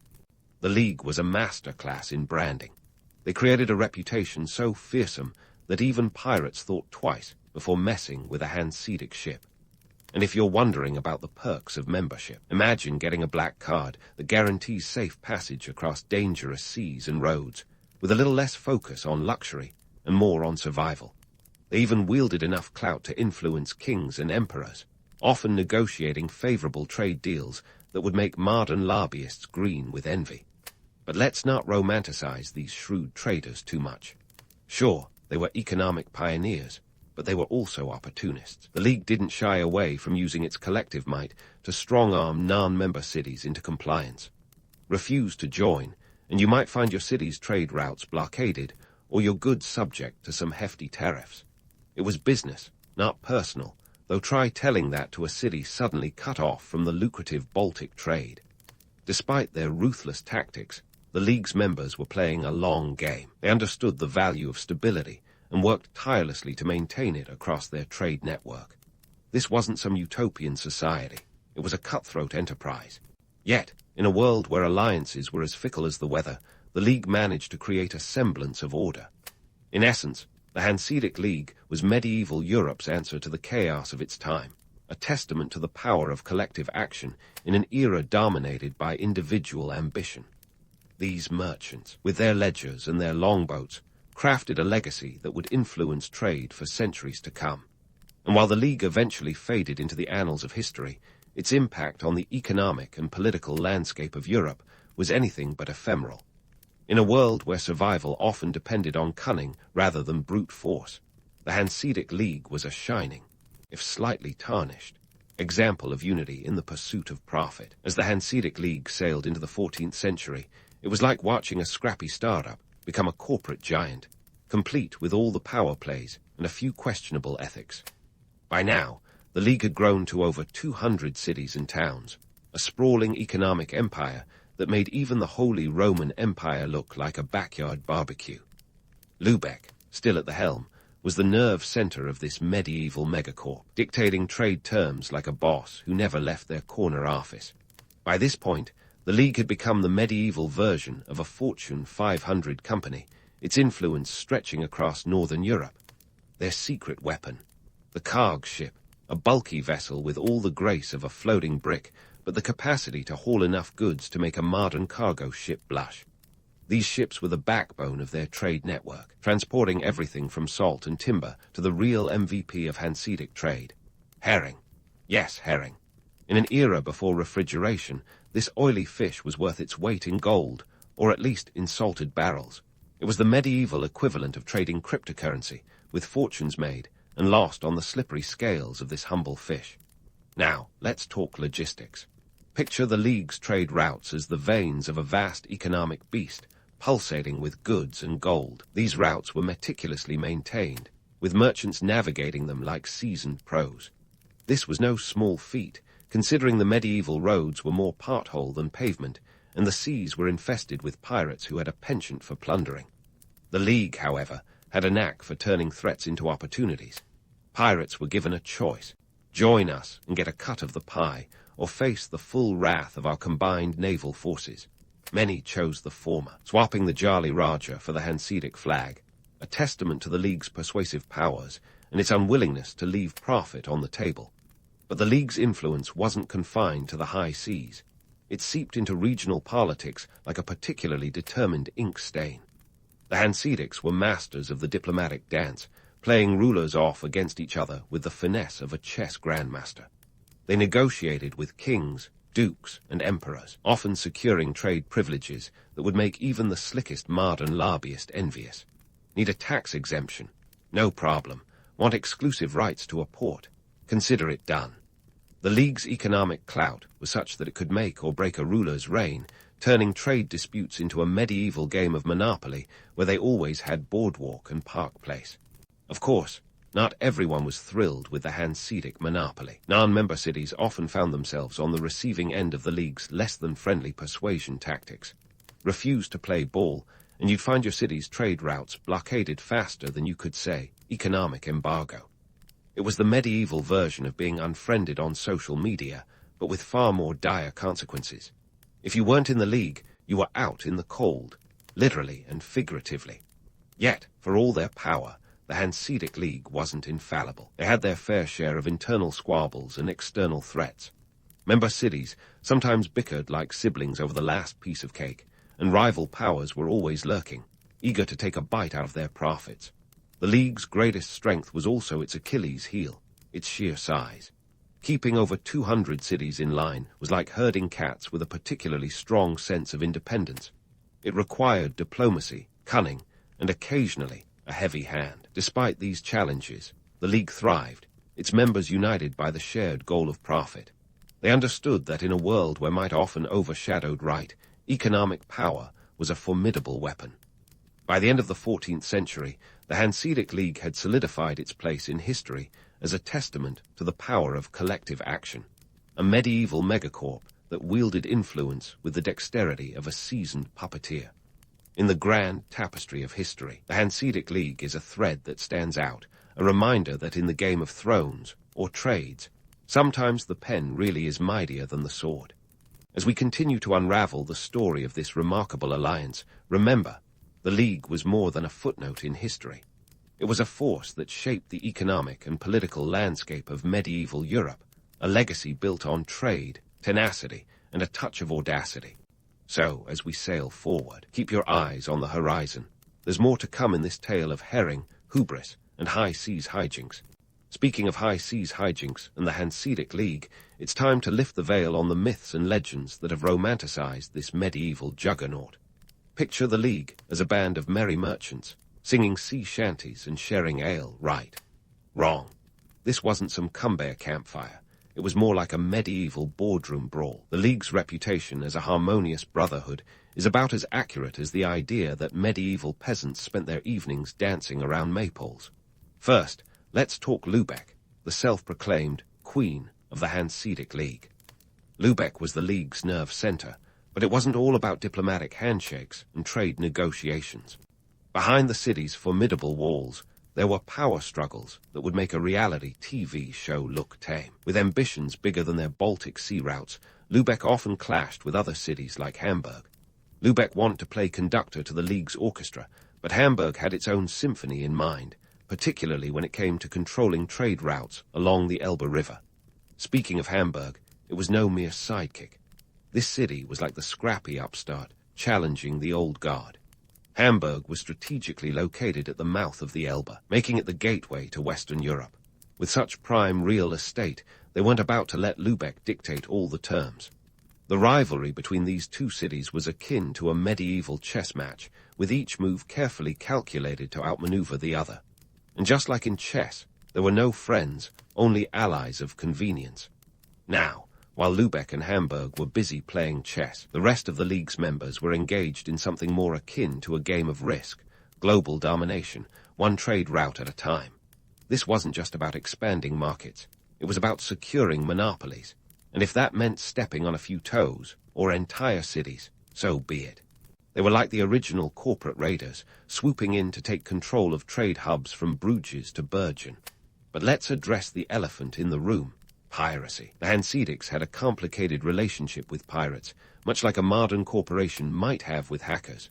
Sometimes, they fought them off with gusto, forming naval coalitions to clear their trade routes of the pirate menace. Other times, they recruited them, offering letters of marque to turn those swashbuckling scallywags into privateers. It was a classic case of, if you can't beat them, hire them. In fact, piracy was almost a parallel industry. Notorious figures like Klaus Störtebeker became legends, blending myth and reality in a cocktail of adventure and crime. Störtebeker was the Robin Hood of the seas, stealing from the rich Hanseatics, and well, we're not sure if he gave to the poor, but he certainly didn't keep it all to himself. The Hanseatic League's reaction to pirates like Störtebeker was complex. They were both a threat and a potential business partner, depending on the day and the wind direction. Internally, the League was far from the cohesive unit it is often portrayed as. The cities were like a family reunion where everyone is secretly plotting to sit at the head of the table. They held diets, essentially big conferences, where representatives would hammer out agreements, often through gritted teeth. These meetings were less about brotherly love and more about fierce negotiation, with each city looking out for number one. The League's decisions were made by consensus, which sounds democratic, until you realize that consensus often meant the loudest or wealthiest voice won. The League's economic muscle was impressive, but it also bred envy and resentment. Now member cities viewed the League as a bully, using its collective power to enforce economic embargoes that could strangle a city's economy faster than you could say, trade war. These embargoes were the League's weapon of choice, a medieval version of the cold shoulder that could freeze out even the warmest market. But what about the myth of the League as a benevolent protector of trade? Sure, they provided protection, but it came at a cost. Membership dues were steep, and the protection racket was real. A city had to weigh the benefits of League membership against the hefty fees and the loss of autonomy. It was like joining a medieval mafia. Protection was guaranteed, but at the price of your independence. The Hanseatic League was economic Darwinism at its finest. It was survival of the shrewdest, and only the most cunning cities thrived. Yet, despite the internal squabbles and external hostilities, the League managed to maintain its influence through a savvy mix of diplomacy, economic might, and a little bit of good old-fashioned intimidation. As we navigate through the myths and realities of the Hanseatic League, remember that this was no fairy tale. It was a tale of ambition, rivalry, and the relentless pursuit of economic power. The League was a formidable force that reshaped the medieval economy, but it was also a network of cities with their own agendas, often at odds with one another. The romantic image of a harmonious brotherhood belies the cutthroat reality of medieval trade politics. But isn't that what makes history so fascinating? The stories beneath the surface, the truths behind the legends, and the realization that human nature hasn't changed all that much in the past few centuries. Stick around, because the saga of herring, hubris, and high seas hijinks is far from over. So, as we leave behind the tale of maritime mischief and merchant mayhem, let's set our sights on the sunset of the Hanseatic League, the 15th and 16th centuries, where things started to unravel like a poorly sewn tunic. Picture the League at its zenith, a sprawling network of cities with enough clout to influence kings and queens, yet slowly being suffocated by the rise of nation-states. These burgeoning political entities were the historical equivalent of a medieval juice cleanse, squeezing out the League's influence until it was left gasping for relevance. As nation-states like England, France, and the nascent Holy Roman Empire began consolidating power, they weren't content to let a bunch of merchants dictate trade terms. The rise of centralized governments meant that rulers wanted control over their own economies. Thank you very much. And they weren't about to let the Hanseatic League continue its free-for-all. This was a time when the phrase, "all politics are local," might as well have been engraved on every crown, as rulers sought to tighten their grip on their territories and revenues. The League, which had thrived in the fragmented political landscape of medieval Europe, suddenly found itself a relic in the face of rising nationalism. The Peace of Westphalia in 1648 is often hailed as the birth certificate of the modern state system, but its roots were forming long before, and the Hanseatic League was caught in the crossfire. This peace treaty ended the 30 Years' War, redrawing the map of Europe and cementing the power of nation-states. The League, however, was largely sidelined in these negotiations, a sign that it was becoming as obsolete as a cassette tape in the age of streaming. While the Peace of Westphalia was still a few decades away, the shifting political currents were already eroding the League's once imposing structure. Adding insult to injury, the age of exploration was in full swing, and it was like the discovery of a new world suddenly made the League's Baltic backyard look quaint, with Vasco da Gama opening sea routes to India in 1498, and Columbus's fateful 1492 voyage leading to the European discovery of the Americas. The global trade map was being redrawn faster than you could say New World Order. The Hanseatic League's trade routes, which had once been the arteries of economic life in Northern Europe, now seemed like backroads in a world gone global. Suddenly, spices, silk, and silver from far-off lands were the new currency of power, and herring just didn't have the same allure. To top it off, the League's internal cohesion, or lack thereof, was a ticking time bomb. The member cities were as united as a bag of cats, each one more interested in its own prosperity than the collective good. As individual cities started to forge their own alliances with burgeoning nation-states, the League's unity began to crumble, like an ancient stone wall weathered by time and political intrigue. The 15th century saw Lübeck's influence waning as its rivals, Hamburg and Bremen, began charting their own courses, often directly contradicting Lübeck's directives. But don't let the myth of the League's harmonious decline fool you. This was no graceful bow-out. It was more like a slow-motion collapse. The League's diets, those grand assemblies where cities once negotiated trade terms with the enthusiasm of a kid trading Parkhamen cards, became more infrequent and less effective. Attendance dwindled, and agreements were harder to reach as cities looked elsewhere for their economic salvation. The League's once mighty influence was reduced to a whisper, drowned out by the cacophony of emerging powers. Economically, the League was struggling to keep up with the Joneses, or in this case, the Tudors and the Habsburgs. The rise of mercantilism, a system where state power was directly linked to economic control, was a death knell for the League's model of collective bargaining. Nation-states started imposing tariffs, navigating the tricky waters of trade protectionism with the finesse of a chess master. The Hanseatic League, with its decentralized structure, was ill-equipped to compete in this new economic order. The League's decline wasn't without its moments of unintentional comedy. Take, for example, the League's attempts to maintain relevance by clinging to its old trade routes like a medieval hoarder. They continued to focus on goods like herring and timber, even as the rest of Europe was busy trading in spices, silks, and sugar. It was like trying to sell typewriters in a world gone digital, nostalgic perhaps, but hardly profitable. As the League struggled to adapt, its member cities found themselves increasingly isolated, both economically and politically. This was a far cry from the days when being part of the League was akin to having a golden ticket to economic prosperity. By the late 16th century, the Hanseatic League was a shadow of its former self, reduced to a few loyal cities clinging to the remnants of past glories. The League's slow fade was more of a whimper than a bang, a gradual dissolution into the annals of history. Yet, even in its decline, the Hanseatic League's legacy was undeniable. It had paved the way for modern economic systems, demonstrating the power of collaboration long before the idea of a European Union was even a glimmer in some bureaucrat's eye. It had shown that trade could be a force for peace, linking diverse cultures through commerce, even if it occasionally required a bit of strong-arming to make it happen. In the end, the story of the Hanseatic League is one of ambition, adaptability, and, ultimately, obsolescence. Its decline may have been inevitable, but its impact on the medieval world was anything but ephemeral.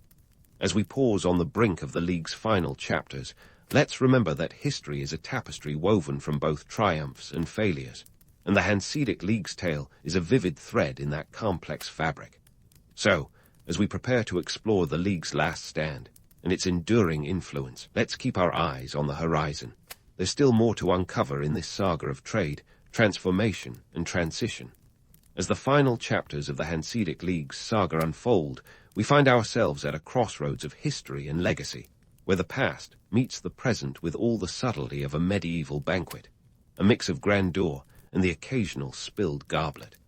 The Hanseatic League, that once mighty confederation of merchants, may have faded into obscurity by the late 17th century, but its influence is like the ghost of a particularly insistent ancestor, lingering in the corridors of modern trade and economics.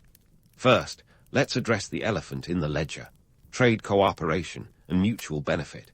These were the League's bread and butter, long before the phrase win-win situation entered the corporate lexicon.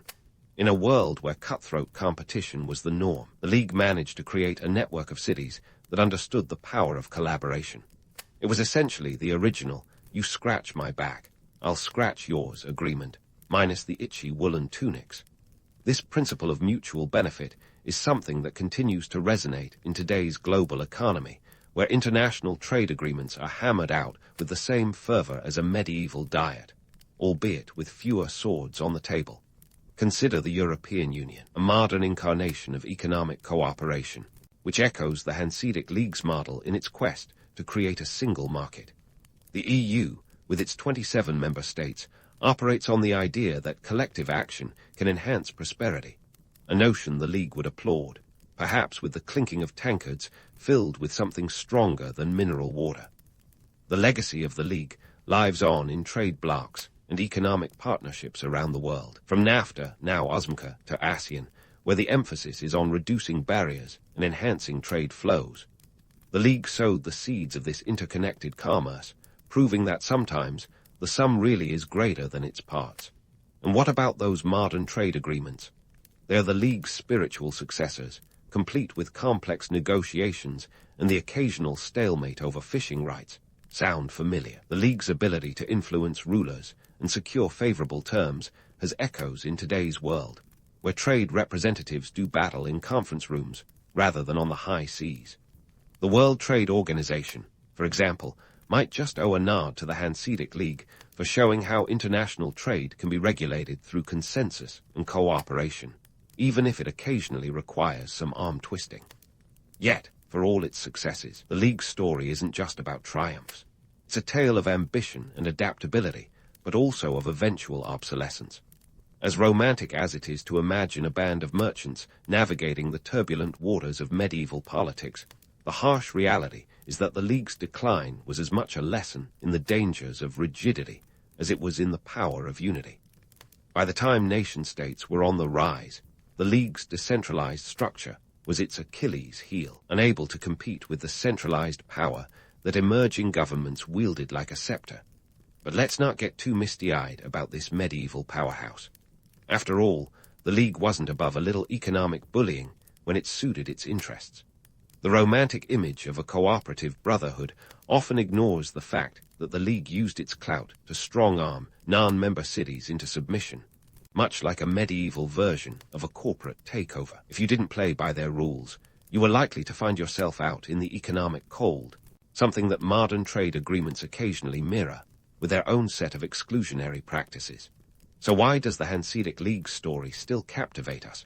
Perhaps it's the blend of myth and reality, the idea of a collective that wielded power not through force, but through shrewd negotiation and shared goals. It's a reminder that even in a world obsessed with individualism, there is strength in numbers. The League's tale is a historical echo of humanity's endless quest for profit, an endeavor that transcends time and technology.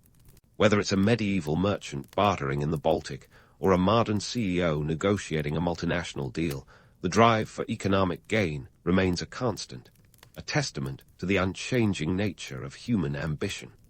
In the end, the Hanseatic League is more than just a footnote in history. It's a vivid reminder that the pursuit of prosperity has always been a communal effort, albeit with its fair share of intrigue and occasional duplicity. As we close the book on the League's adventures, let's not forget the lessons it imparts. That cooperation can amplify success, that adaptability is key to survival, and that, no matter the era, the quest for profit is as relentless as the tides. So, as we sail away from the storied ports of the Hanseatic League, let's raise a metaphorical glass to the merchants who dared to dream big, to the cities that banded together against the odds, and to the enduring legacy of a league that continues to inspire. It's a story of trade and tenacity, of ambition and adaptability. And if there's one thing we can take away from this journey through history, it's that the quest for economic power and the allure of collaboration are as timeless as the sea. Picture yourself in the Indus Valley around 3300 BCE, a place where the phrase urban jungle might actually mean something lush and verdant. This area, stretching across modern-day Pakistan and northwest India, was the cradle of the Harappan civilization, one of humanity's early overachievers. While the Egyptians were busy building pyramids and the Mesopotamians were inventing riding, the Harappans were taking a stab at what we now call city planning, an idea that's still giving urban developers nightmares today. Welcome to Harappa and Mohenjo-Daro, the cities that would make even the most seasoned city planner break into a sweat. These urban centers weren't just a collection of huts and market stalls haphazardly thrown together. Oh no, they were meticulously laid out in grid patterns that would make a modern GPS blush with envy. Streets ran at right angles, and the city was divided into neat blocks. It's as if someone handed them Sim City and said, "Knock yourselves out." The sheer scale of planning is enough to make you wonder if their urban planners were the original type of personalities. But the Harappans didn't stop at just organizing dirt paths into neat lines. They engineered what could be considered the ancient world's answer to modern plumbing. Picture this, a drainage system that rivaled what you'd find in many developing countries today. Their cities featured sophisticated sewage systems, complete with covered drains along the main streets. Water management was no mere afterthought. It was the backbone of their urban design. Bathhouses and private wells were commonplace, ensuring that even the average Harappan could enjoy a level of hygiene that might put a smile on the face of modern germaphobes. Let's not overlook the fact that these advancements were happening over 4,000 years ago, at a time when many societies were still figuring out how to keep their fire burning overnight. The Harappans, however, were living it up with sanitation systems that some parts of the world wouldn't see again until the Roman Empire. It's as if they were handed a cheat sheet from the future, with notes scribbled in the margins saying, "Trust us, this drainage thing is going to be a big deal." The geographical setting of the Indus Valley played a significant role in this urban marvel. This fertile region, nourished by the mighty Indus River, provided the resources and the stability needed for such a civilization to flourish. The river's annual floods deposited rich silt onto the floodplains, creating an agricultural paradise that supported a dense population. This was no small feat, considering the sheer scale of their cities, which housed tens of thousands of residents. The Harappans took full advantage of their environment, proving that being in the right place at the right time can make all the difference. But let's not romanticize too much.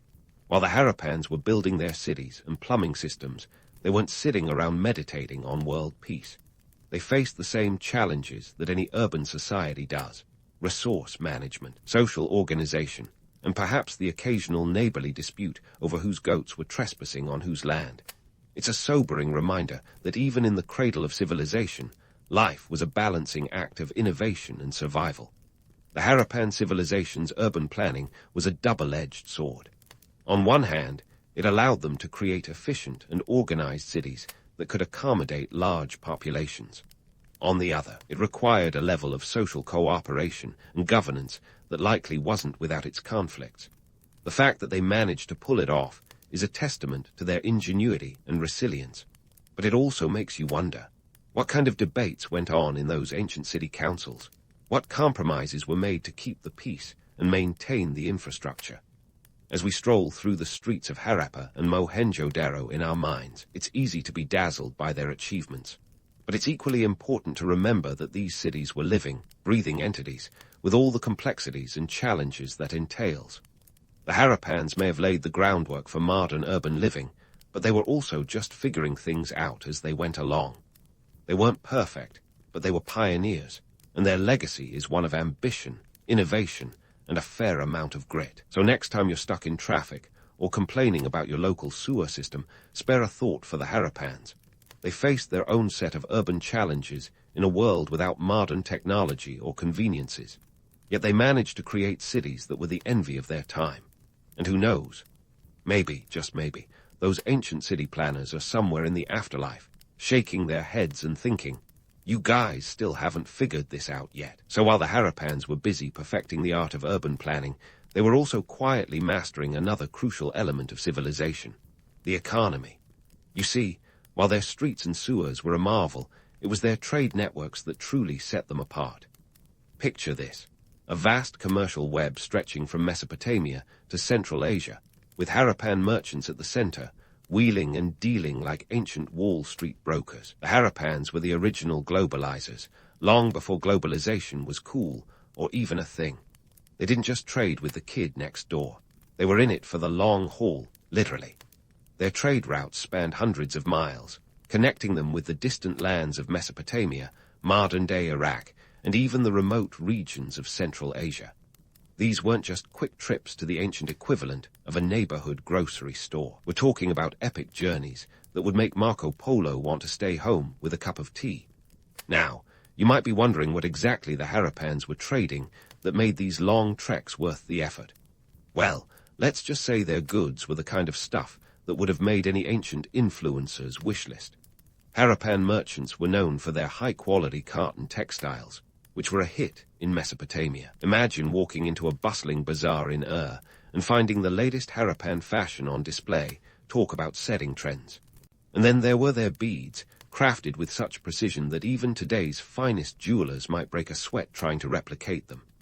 These weren't your run-of-the-mill baubles. They were works of art, crafted from agate, carnelian, and other semi-precious stones. But wait, there's more. The Harappans didn't just rely on their craftsmanship to make a splash in the ancient economy. They had a little help from their friends in the mineral kingdom. The Indus Valley was rich in natural resources, particularly copper, which was as valuable as gold in the ancient world. Harappan metallurgists turned this copper into tools and ornaments that were highly sought after across the region. Think of it as the ancient version of having the latest tech gadget. Everyone wanted a piece of the action. And here's where it gets even more interesting. The Harappans had a secret weapon in their economic arsenal, standardized weights and measures. Yes, long before the metric system was a twinkle in humanity's eye, the Harappans were already figuring out how to keep things fair and square. They developed a system of cubical weights made from chert, a type of rock that was both durable and conveniently plentiful. These weights allowed them to conduct trade with a level of precision that would make any modern accountant nod in approval. It was like they had cracked the code on how to prevent the age-old haggling over the price of fish. But let's not get too misty-eyed about this economic utopia. The reality of Harappan trade was likely a bit more complicated than a smooth-flowing exchange of goods. Imagine trying to keep track of all these transactions without the convenience of a smartphone app. The logistics alone would make your head spin, not to mention the potential language barriers and the occasional bandit ambush on the Silk Road. Yet, despite these challenges, the Harappans managed to maintain a thriving economy that would be the envy of any modern-day nation. Their success was not just a matter of location or luck. It was the result of a sophisticated understanding of trade dynamics and the ability to adapt to changing circumstances. They were the original artisans of globalization, weaving a complex tapestry of commerce that stretched across continents. And let's not forget the social and political implications of this economic prowess. A thriving trade network meant more than just wealth. It was a source of power and influence. The Harappans' ability to connect with distant lands likely played a role in their social organization, allowing them to maintain a level of stability and governance that was crucial for their urban centers to thrive. It's a classic case of follow the money, where economic success translates into social cohesion and political clout. In the end, the Harappan economy was a testament to their ingenuity and adaptability. They were not just passive participants in the ancient world. They were active shapers of their destiny, using trade as a tool to build a civilization that was both complex and resilient. And while we may never know the full extent of their economic achievements, one thing is clear. The Harappans were a force to be reckoned with, proving that even in the ancient world, a little commerce could go a long way. So the next time you marvel at an artisanal market or ponder the intricacies of international trade, take a moment to tip your hat to the Harappans. They laid the groundwork for the global economy long before anyone else thought to give it a name. And who knows, perhaps if we dig deep enough, we'll find that the spirit of the Harappan trader still echoes in the bustling markets and boardrooms of our modern world. So while the Harappans were busy laying the foundation of globalization, they were also crafting a society that was as enigmatic as it was advanced. You see, when it comes to the social and political structure of the Harappan people, historians are, frankly, still scratching their heads. Imagine a civilization that thrived for nearly 700 years without leaving behind a single statue of a king or even a hint of an army. It's as if the Harappans read the playbook on how to create a civilization and decided to skip the chapters on monarchy and military conquest. But let's not get ahead of ourselves. The Harappans did have some form of governance. After all, you don't build sprawling cities and maintain intricate trade networks without a little organization. Yet, the evidence suggests they might have done it all without a central ruler strutting around in a fancy robe, barking orders. Instead, their society could have been more egalitarian, with power distributed among various local councils or assemblies. Think less Game of Thrones and more Council of Elders. Now, this is where it gets juicy. The absence of palatial structures or grandiose tombs in Harappan sites is a glaring contrast to their contemporaries in Egypt and Mesopotamia, where kings were buried with enough gold to make Scrooge McDuck swoon.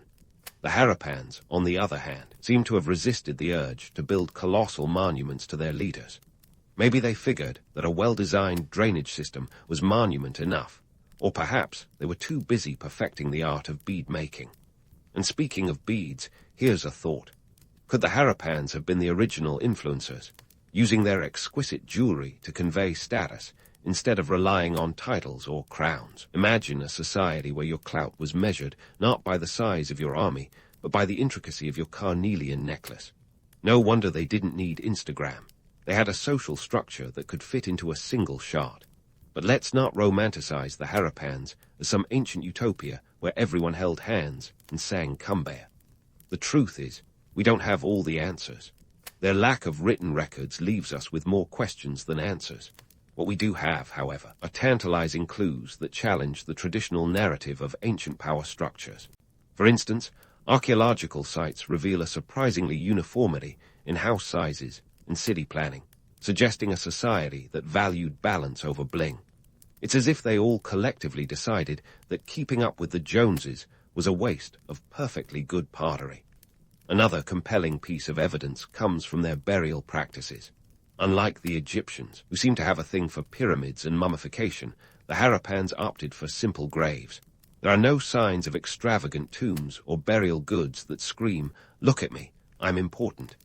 Instead, the dead were laid to rest with modest offerings, hinting at a community that placed more value on life's journey than its end.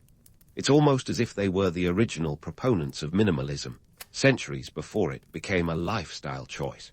Of course, the lack of armies and kings doesn't mean the Harappans lived in a land free of conflict. Human nature being what it is, there were bound to be disputes, perhaps over trade routes, water rights, or who got to use the best clay for pottery. But the absence of fortifications suggests that they managed these conflicts through negotiation rather than warfare.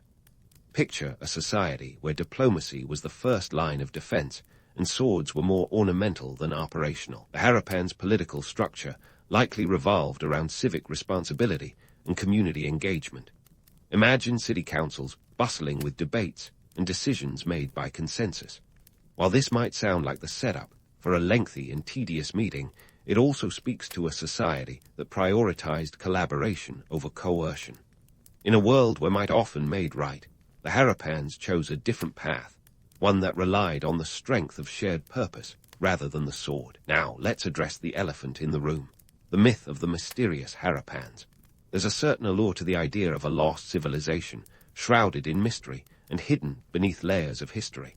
But the reality is less about secret societies and more about the challenges of archaeological interpretation. We're talking about a civilization that thrived over 4,000 years ago, long before the age of Google Translate. Their script remains undeciphered, leaving us to piece together their story from what they left behind. In our quest to unravel the Harappan enigma, we must resist the temptation to project modern biases onto the past. It's easy to view their lack of kings and armies through the lens of contemporary values, celebrating them as enlightened pacifists. But this ignores the possibility that their society was shaped by practical needs and environmental realities. The fertile Indus Valley provided ample resources, reducing the need for territorial expansion. Moreover, their trade networks offered a means of conflict resolution that didn't involve swinging swords. So, what can we learn from the Harappans? Perhaps it's the recognition that power doesn't always need a face or a fortress. Their civilization thrived on cooperation and consensus, an approach that might seem quaint in today's world of strongmen and superpowers. But maybe, just maybe, the Harappans were onto something. After all, they built a civilization that lasted for centuries, leaving behind a legacy of innovation and resilience. In a world where history often glorifies conquest, the Harappans remind us that there are other paths to greatness, ones that don't require a crown or an army. As we continue to explore the Harappan world, we find ourselves at the intersection of myth and reality, where the past beckons with both its mysteries and its lessons. The story of the Harappans is far from over, and as we delve deeper, we may yet uncover new insights into a civilization that dared to be different. So, stay tuned, because the Harappans still have secrets to share, and their story is just beginning to unfold. Just when you think the Harappans couldn't be any more intriguing, we dive headfirst into the swirl of their religious and cultural tapestry. It's a bit like looking at a beautifully woven rug and trying to figure out the pattern with half the threads missing. And just as you think you've got it, the light changes. First up, let's talk about that famous Harappan script. Or more accurately, let's talk about how much we don't know about it. This script is the linguistic equivalent of a locked diary with a broken key. Archaeologists have uncovered over 4,000 inscribed objects, from seals to pottery, each bearing symbols that whisper tantalizing secrets. Yet here we are, stuck on mute, because the script remains stubbornly undeciphered. Sure, we've got a rough count of about 400 symbols, but that's where the party ends. If the Rosetta Stone had a Harappan cousin, it's still playing hide-and-seek. Now, let's not get too mopey about our linguistic dead end. Instead, let's turn our gaze to the Priest King statue, our lone celebrity from Harappa. This enigmatic figure, with its elaborate robe and serene expression, seems to scream spiritual leader or head honcho. But without a name tag or any explanatory text, we're stuck guessing. The statue wears a fillet and a cloak adorned with trefoil motifs, suggesting some ceremonial significance. Was he the ancient equivalent of a rock star, or just a guy with a great tailor? Your guess is as good as anyone's. Moving beyond the Priest King, we encounter another iconic artifact, the dancing girl, standing at a mere 8 centimeters. She's a bronze statuette with attitude. Think ancient sass meets modern art. Her lively pose, with one hand on her hip and a confident gaze, suggests that maybe the Harappans knew how to party, or at least had a deep appreciation for the human form. The real kicker here is the complete absence of context. Was she a deity, a dancer, or merely someone's idea of a good time? We might never know, but she hints at a society that valued artistry and perhaps had a penchant for dance as cultural expression. But let's not forget the seals. Oh, the seals. These small, carved steedite squares are like the ancient world's answer to business cards, each boasting intricate designs of animals and mythical creatures. The unicorn motif is especially popular, which is either a nod to the Harappans' love for fantasy or a sign that they cornered the market on cryptozoology. These seals were likely used in trade, possibly functioning as signature stamps or ownership markers. But with motifs ranging from a humped bull to a one-horned creature that screams checkmate to any lover of the fantastical, they were more than just utilitarian objects. They were expressions of identity and culture. So, where does all this leave us with the Harappans' spiritual life? Well, the absence of massive temples or monumental religious architecture suggests that their spiritual practices were perhaps more personal or community-based. They may have worshipped nature, given the prominence of animal motifs and fertility symbols. The presence of what appears to be a proto-Shiva figure on some seals has led some scholars to speculate about a proto-Hinduism. But without a Rosetta Stone moment, these are educated guesses at best. And let's address the elephant in the room, the myth of the Harappan utopia. There's a romantic notion floating around that these folks lived in a peaceful paradise, free from the pesky conflicts that plagued other ancient civilizations. However, the archaeological record paints a more nuanced picture. Evidence of fortifications and occasional signs of violence suggest that the Harappans were not immune to the occasional spat. But here's the kicker. They seem to have handled disputes without descending into the kind of epic warfare that makes for blockbuster movies. Now, onto their mysterious demise around 1900 BCE. Theories abound like conspiracy theories on a late-night Reddit thread. Climate change, tectonic shifts, and river course alterations are the usual suspects. The once mighty Indus River, their lifeblood, may have altered its course, leaving cities high and dry. There's evidence of drought conditions, and some settlements show signs of gradual abandonment rather than cataclysmic destruction. It's a bit like watching a slow-motion train wreck, the kind you see coming but can't quite believe is happening. But let's bust another myth while we're at it. The idea that the Harappans simply vanished without a trace. The decline of their urban centers doesn't mean the people themselves disappeared. It's more likely that they scattered, merging into other cultures and leaving behind a legacy that rippled through history. The Vedic culture that followed may have been influenced by Harappan traditions, a subtle thread woven into the larger tapestry of Indian history.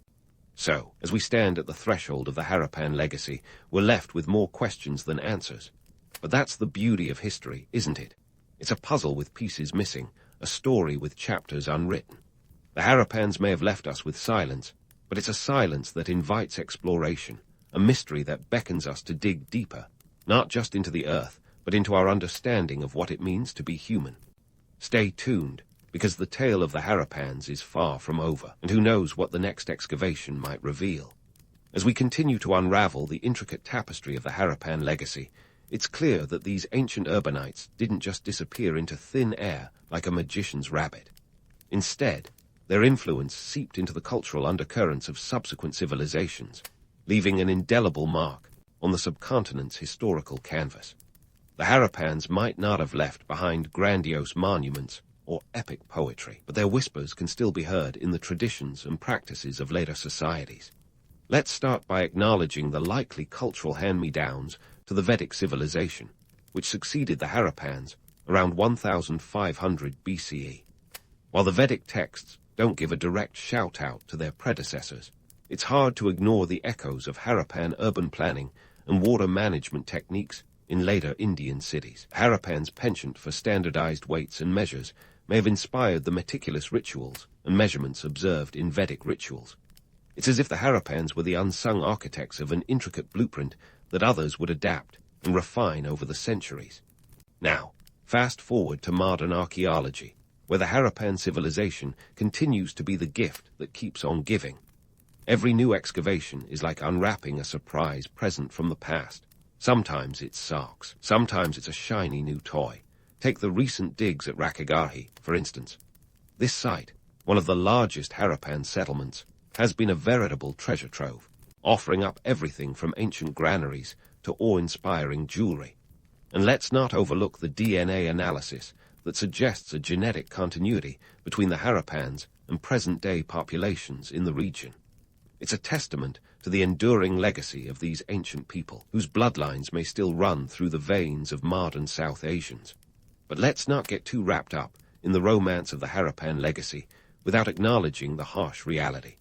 Their decline offers a cautionary tale about sustainability and resilience.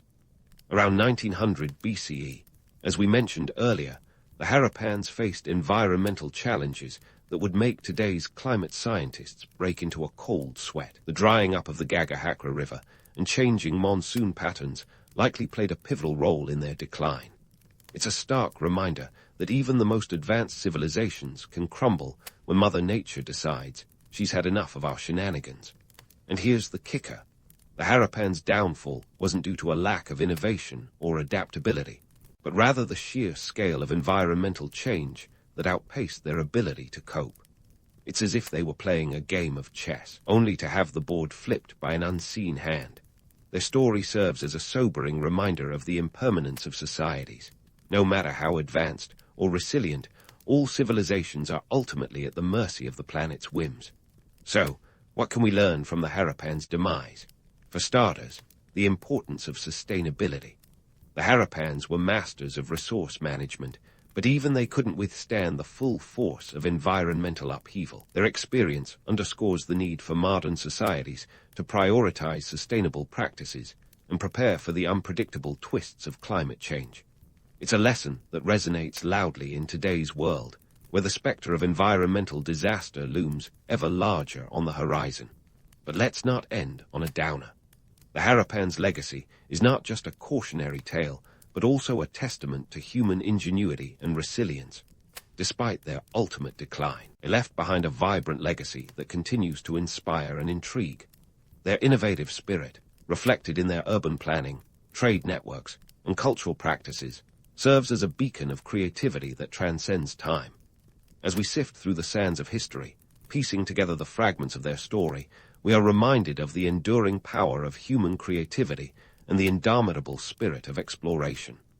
The Harappans, with their city grids and standardized weights, may not have sought immortality through grand monuments or epic sagas, but their contributions have stood the test of time, whispering to us from the past. In the end, the Harappan civilization teaches us that while societies may rise and fall, their innovations and ideas can resonate far beyond their temporal boundaries. Their story is one of ambition, adaptation, and ultimately resilience, a narrative that continues to unfold with each new discovery. So, as we close the book on the Harappans, let's take a moment to reflect on their legacy and the lessons they offer us in our own quest for sustainability and progress. After all, history may be written by the victors, but it's the pioneers like the Harappans who truly shape the world. In the dimly lit halls of ancient China, where the flickering flames of belief and power played out their eternal dance, the Zhou dynasty was just a glimmer in the eyes of an ambitious tribe. But before we get into how they muscled their way to the top of the Dynasty charts, let's first set the scene. Picture a time rife with all the chaotic charm of a reality show minus the cameras and plus a lot more human sacrifice. This was the late Shang Dynasty, around the 11th century BCE, where the drama was less about who would get the rose and more about who'd get the axe. Literally. The Shang were a powerhouse, ruling a good chunk of the North China plain. They had a thing for divination, and they weren't shy about it. Their preferred method, oracle bones. These were basically the ancient equivalent of a magic 8-ball, only with a lot more pomp and circumstance. And okay, actual bones. The Shang would inscribe questions onto these bones, and then apply heat until they cracked. The pattern of the cracks was believed to reveal the will of the ancestors. But here's the kicker, these weren't just any bones. The Shang, in their infinite wisdom, often used the shoulder blades of oxen or the undersides of turtle shells. Talk about putting your back into it. The Shang were big into sacrificial ceremonies, too. Their lavish rituals made today's reality TV weddings look like backyard BBQs. But as you can guess, these festivities didn't come cheap. Imagine throwing a party where instead of hiring a DJ, you're ritually sacrificing captives. The costs were astronomical, not just in human lives, but in the resources needed to keep such a system going. Let's be real, when your economic stability hinges on human sacrifice, it's probably time for a fiscal reassessment. So, while the Shang were busy cracking bones and emptying coffers, the Zhou were biding their time. They were a tribe from the West, scrappy, smart, and with an eye for opportunity like a hawk spotting a field mouse. They saw the cracks in the Shang dynasty, both literal and figurative, and decided it might be time for a regime change. The political climate was unstable, much like a Jenga tower built on a lazy Sunday afternoon, and the Zhou were ready to pull the right block. The Zhou weren't just any upstart tribe. They had a reputation for being savvy and pragmatic. They knew that to get ahead, they had to play the long game. They watched as the Shang dynasty's popularity waned, weighed down by its own excesses and inefficiencies. The Zhou's leader at the time, King Wen, was a sharp cookie. He'd been around the political block and knew that the Shang were running on borrowed time. He was ready to make his move, but alas, he didn't live to see it through. It was his son, King Wu, who would finally top that proverbial Jenga tower. Now, here's where the Zhou showed their genius for timing. The Shang were embroiled in a series of conflicts. Their resources stretched thinner than a college student's wallet during finals week. King Wu saw his chance in 1046 BCE at the Battle of Mui, which, spoiler alert, didn't end well for the Shang. The Zhou army was small but mighty, and they had something the Shang lacked: unity, and a cause worth fighting for. They swept down upon the Shang forces like a tidal wave, and in the chaos that ensued, the Shang king, Dai Xin, found himself abandoned by his troops. Dai Xin, in a move that might have made even the most dramatic reality TV stars blush, chose to go out in a blaze of glory. Literally, he piled up his treasure, set it ablaze, and threw himself into the flames.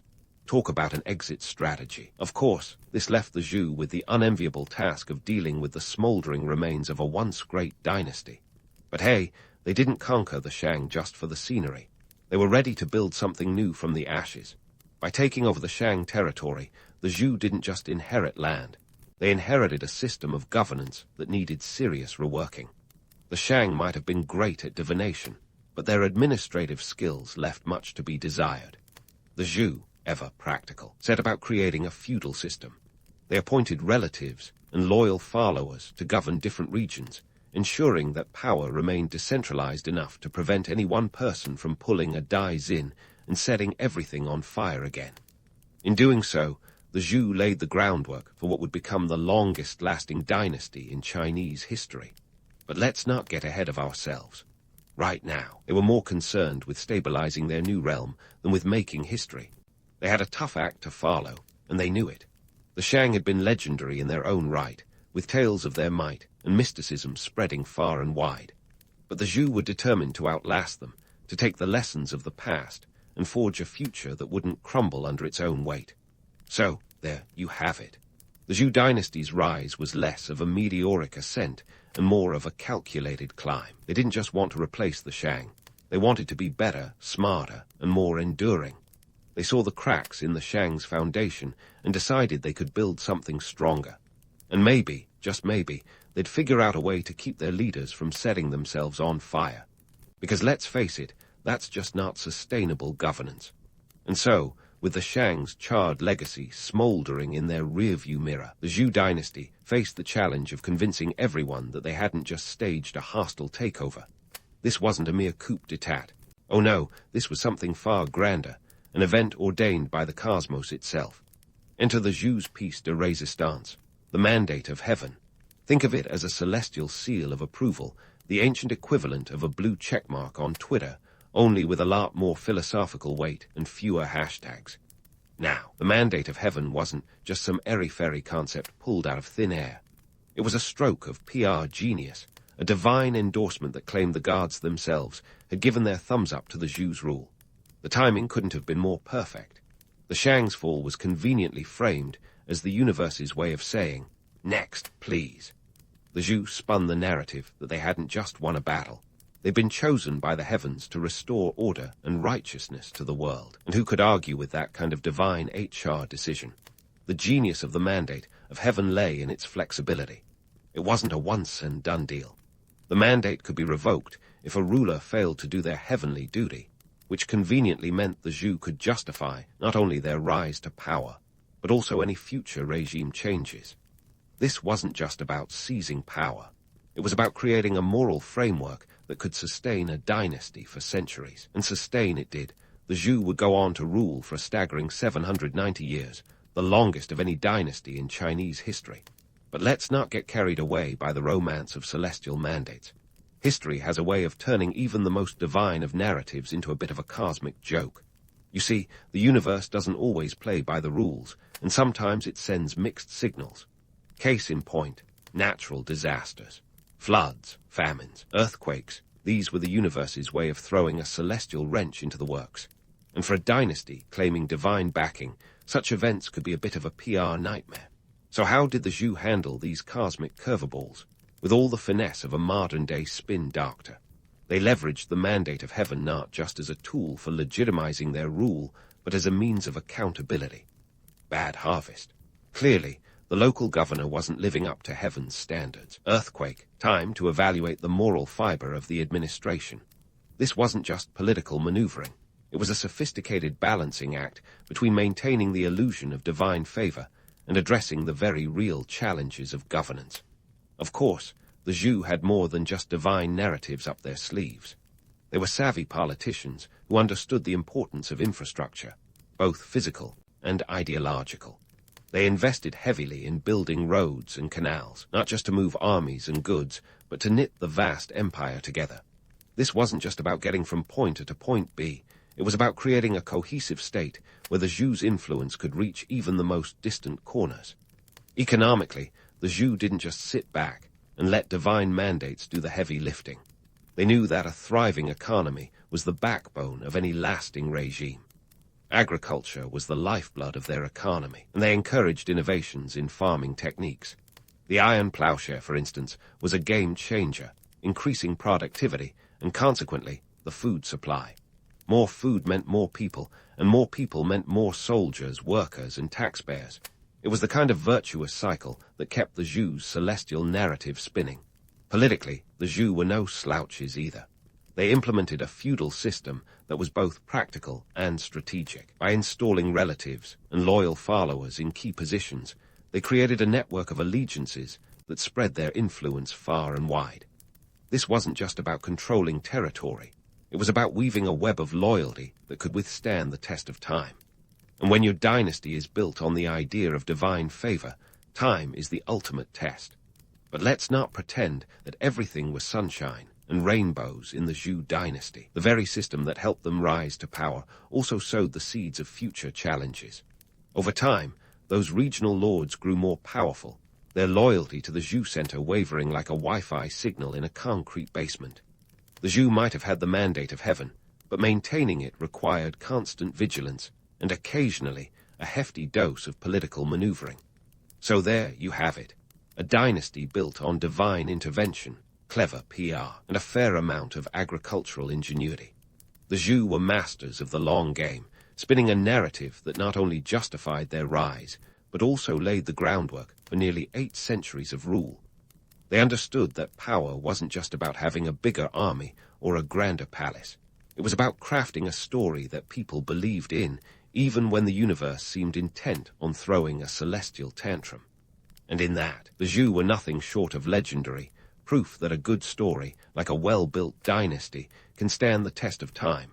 So, the Zhou had their celestial narrative set, but let's leap forward to the Western Zhou period, where the rulers decided that being a singular king was too much like wearing last season's fashion. They opted for something a little more avant-garde, a feudal system. Now, don't let the term feudal fool you into thinking this was some medieval European cosplay. No, the Zhou had their own unique spin on things. You see, the Zhou kings, in what can only be described as a brilliant move to ensure they wouldn't have to attend every single family drama personally, turned their extended family into a network of mini-monarchs. Imagine the family group chat with a touch more formality and a lot more land disputes. This was delegation at its finest, with a side of nepotism. They parceled out chunks of territory to their relatives and loyal followers, essentially creating a patchwork quilt of semi-autonomous states.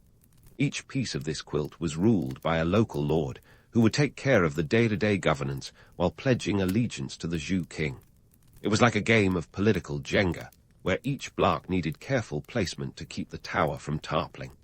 But as anyone with family reunions on their calendar knows, not all relatives are created equal. Some are the life of the party, while others might be plotting a coup in the corner. And the Zhou family was no different. Power dynamics got awkward faster than a Thanksgiving dinner debate on politics. Some of these regional lords became incredibly powerful, accumulating wealth and resources that could rival the royal family itself. It's like giving your cousin the keys to your car, and then realizing they've started their own Uber service. The Zhou kings might have had the mandate of heaven, but these lords had something almost as potent: local control. Let's pause for a moment to appreciate the economic and political genius behind this system. The Zhou knew that maintaining control over a sprawling empire required more than just divine favor. It needed boots on the ground, as they say. By distributing power, they reduced the risk of any single rebellion causing the whole dynasty to crumble. It was like investing in a diversified stock portfolio. Sure, some parts might tank, but others would keep you afloat. However, this feudal arrangement came with its own set of challenges. The Zhou kings were essentially playing a high-stakes game of chess, where every move had to be calculated, and every ally could become a potential rival. The local lords were given significant autonomy, meaning they could enact their own laws and levy taxes as they saw fit. While this decentralized power helped manage the vast territory, it also meant the Zhou kings had to keep a close eye on their vassals to ensure loyalty.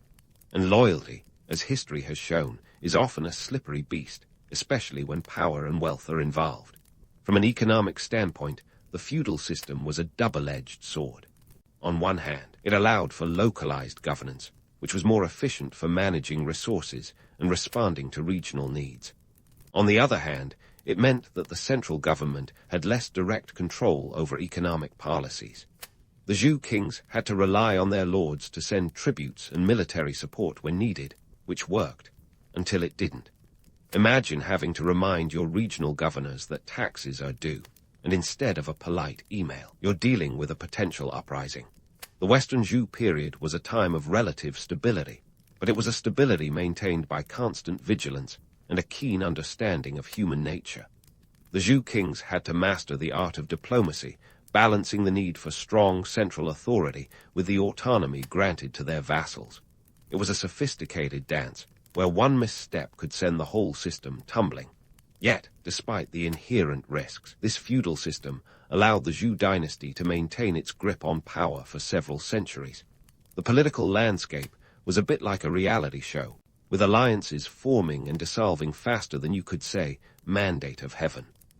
The Zhou kings had to be astute judges of character, knowing which lords could be trusted and which ones might need a friendly reminder of their allegiance.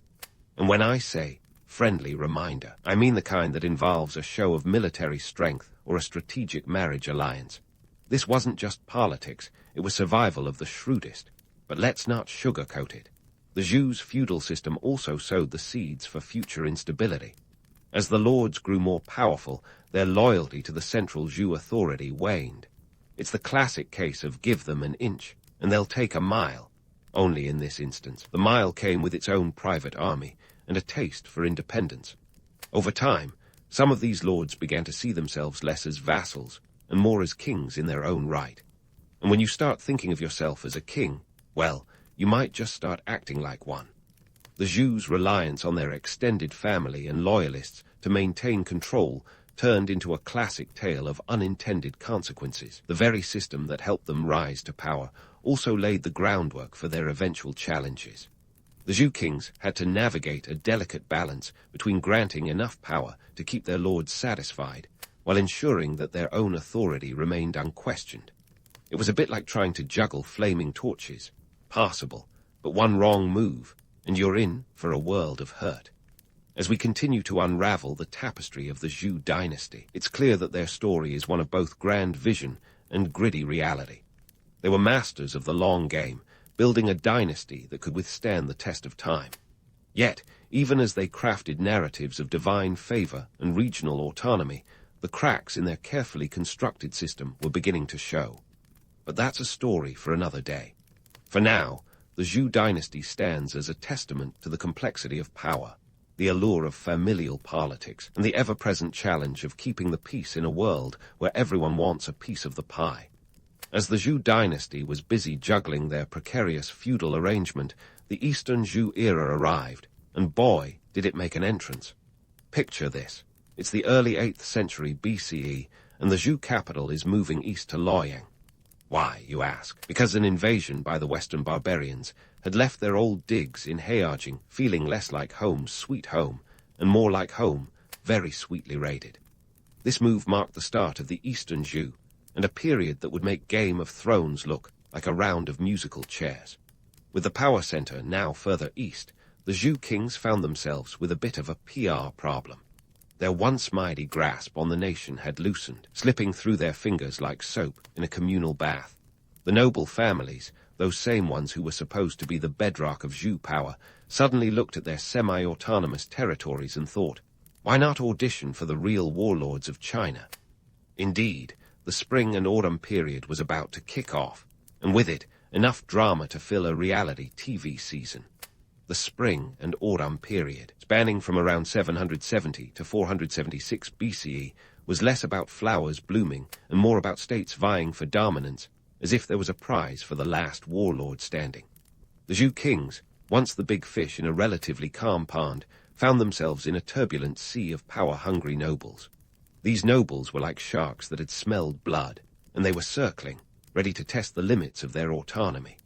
Now, let's talk numbers. The start of this period, the Zhou kings theoretically ruled over a patchwork of over 150 states.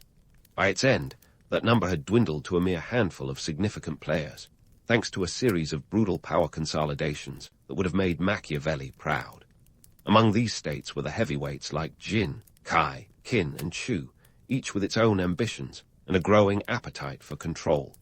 In this chaotic milieu, the Zhou kings were reduced to figureheads, their once mighty authority now more ceremonial than practical. They were like the lead singers of a band who had been relegated to backup vocals, while the regional lords grabbed the microphones and center stage. Yet, amid this political free-for-all, something remarkable happened. Culture and philosophy began to flourish, because, let's face it, what better time to ponder the meaning of life than when your entire civilization is on the brink?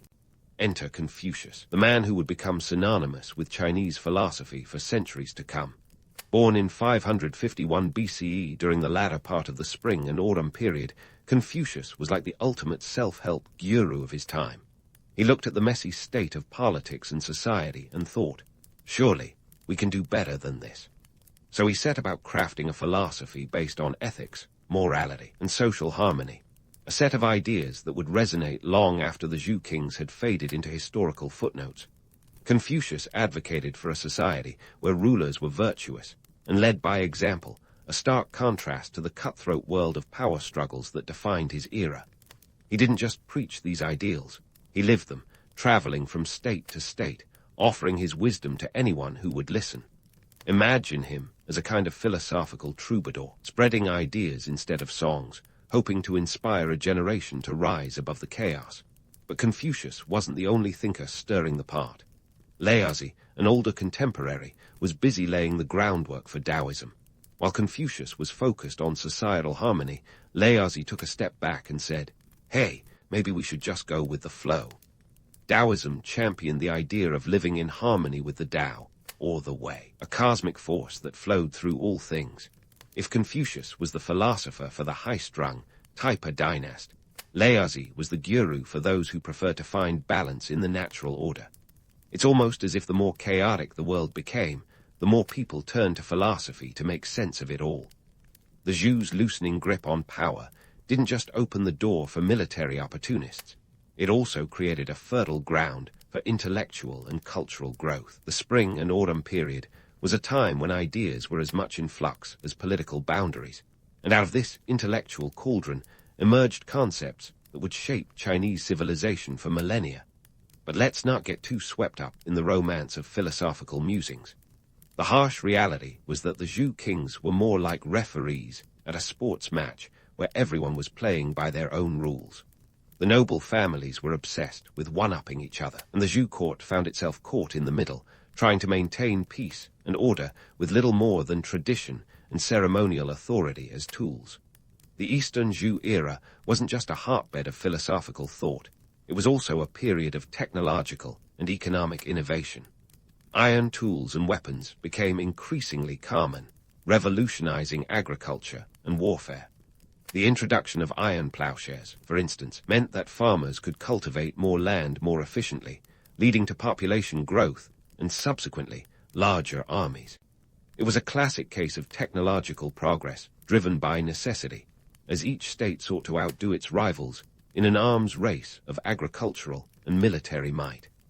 In the heart of this industrial and philosophical maelstrom, the Zhou kings clung to their ancestral rites and rituals, hoping that the mandate of heaven still held some sway over the increasingly unruly states.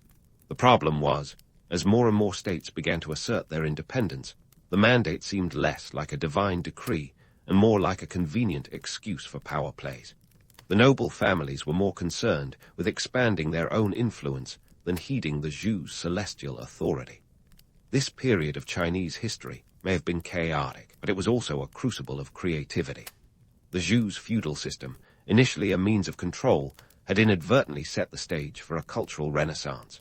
Even as the political landscape fractured, the intellectual and artistic landscape thrived, proving that sometimes the most vibrant blooms emerge from the most tumultuous soil. As we continue to peel back the layers of the Zhou dynasty, it becomes evident that their story is one of resilience and reinvention. They may have lost their iron grip on power, but they inadvertently fostered an environment where thought, art, and innovation could flourish. So while the Zhou kings may have been left with little more than ceremonial titles, their dynasty still played a pivotal role in shaping the intellectual and cultural fabric of China. And yet, as the spring and autumn period drew to a close, the seeds of further upheaval were already taking root. The Warring States period loomed on the horizon, promising to take the already complex political game to a whole new level. But that's a tale for another day. For now, we leave the Zhou dynasty as they stand on the brink of yet another transformation, their legacy already written into the tapestry of history, even as the next chapter waits to unfold. As the Zhou dynasty teetered on the brink of the Warring States period, the stage was set for what could only be described as the ultimate showdown in ancient Chinese politics. This was the real-life version of the floor is lava, where everyone was scrambling to stay relevant while the ground beneath them shifted with alarming frequency. The Zhou kings were still there, of course, clutching onto their ceremonial crowns like a child holding onto a balloon in a hurricane. But let's not kid ourselves. Their power was as substantial as a paper crown in a rainstorm. By the time the Warring States period officially kicked off around 475 BCE, the Zhou's authority had been reduced to little more than a historical footnote. The real action was happening among the 7 major states: Qin, Chu, Yan, Kai, Wei, Han, and Zhou. These states were the big players in what can only be described as an ancient game of risk, minus the board and dice, plus a whole load of actual lives at stake. Each state was vying for dominance, driven by a heady mix of ambition desperation, and the occasional philosophical musing. Now, let's talk about the economic and technological backdrop. This wasn't just a period of military posturing. It was a time of remarkable innovation. Iron became the metal du jour, revolutionizing both agriculture and warfare. The introduction of iron-tipped plows turned fields into veritable breadbaskets, boosting food production and, by extension, the population. More people meant more soldiers, and more soldiers meant bigger armies, which, of course, meant more power.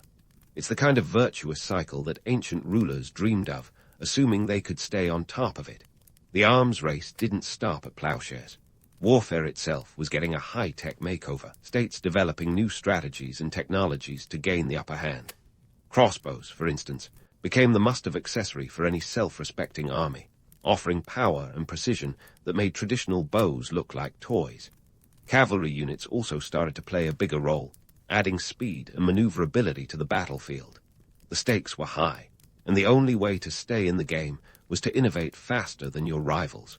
But with great innovation comes great cost, and the economic burden of maintaining these armies was hefty. States had to find new ways to finance their military ambitions, leading to increased taxation, and in some cases, state monopolies on essential goods like salt and iron. It was the kind of economic pressure that could make or break a state, depending on how well they managed their resources and their populace's patience.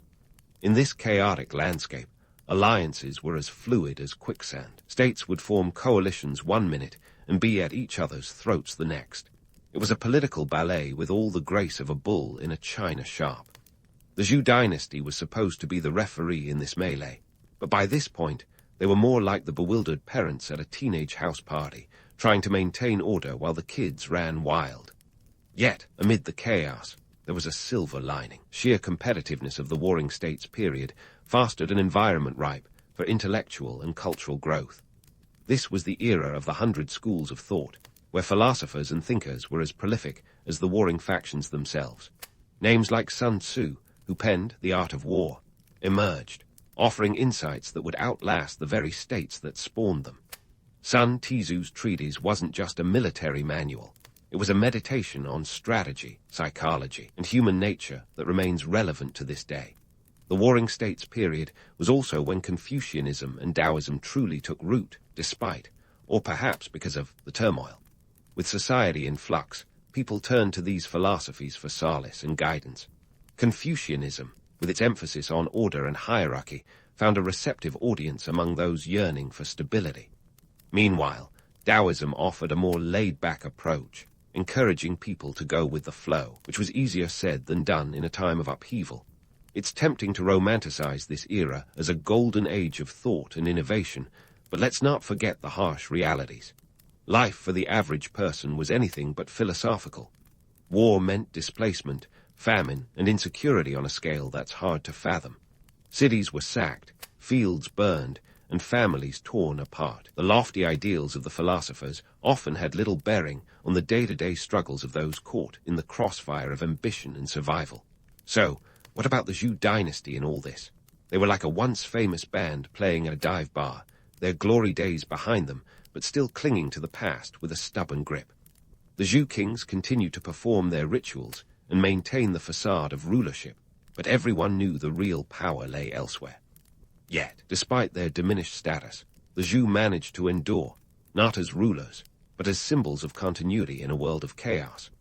By the time the curtain finally fell on the Zhou dynasty in 256 BCE, when the state of Qin extinguished their last vestiges of power, the dynasty had already become a relic of a bygone era.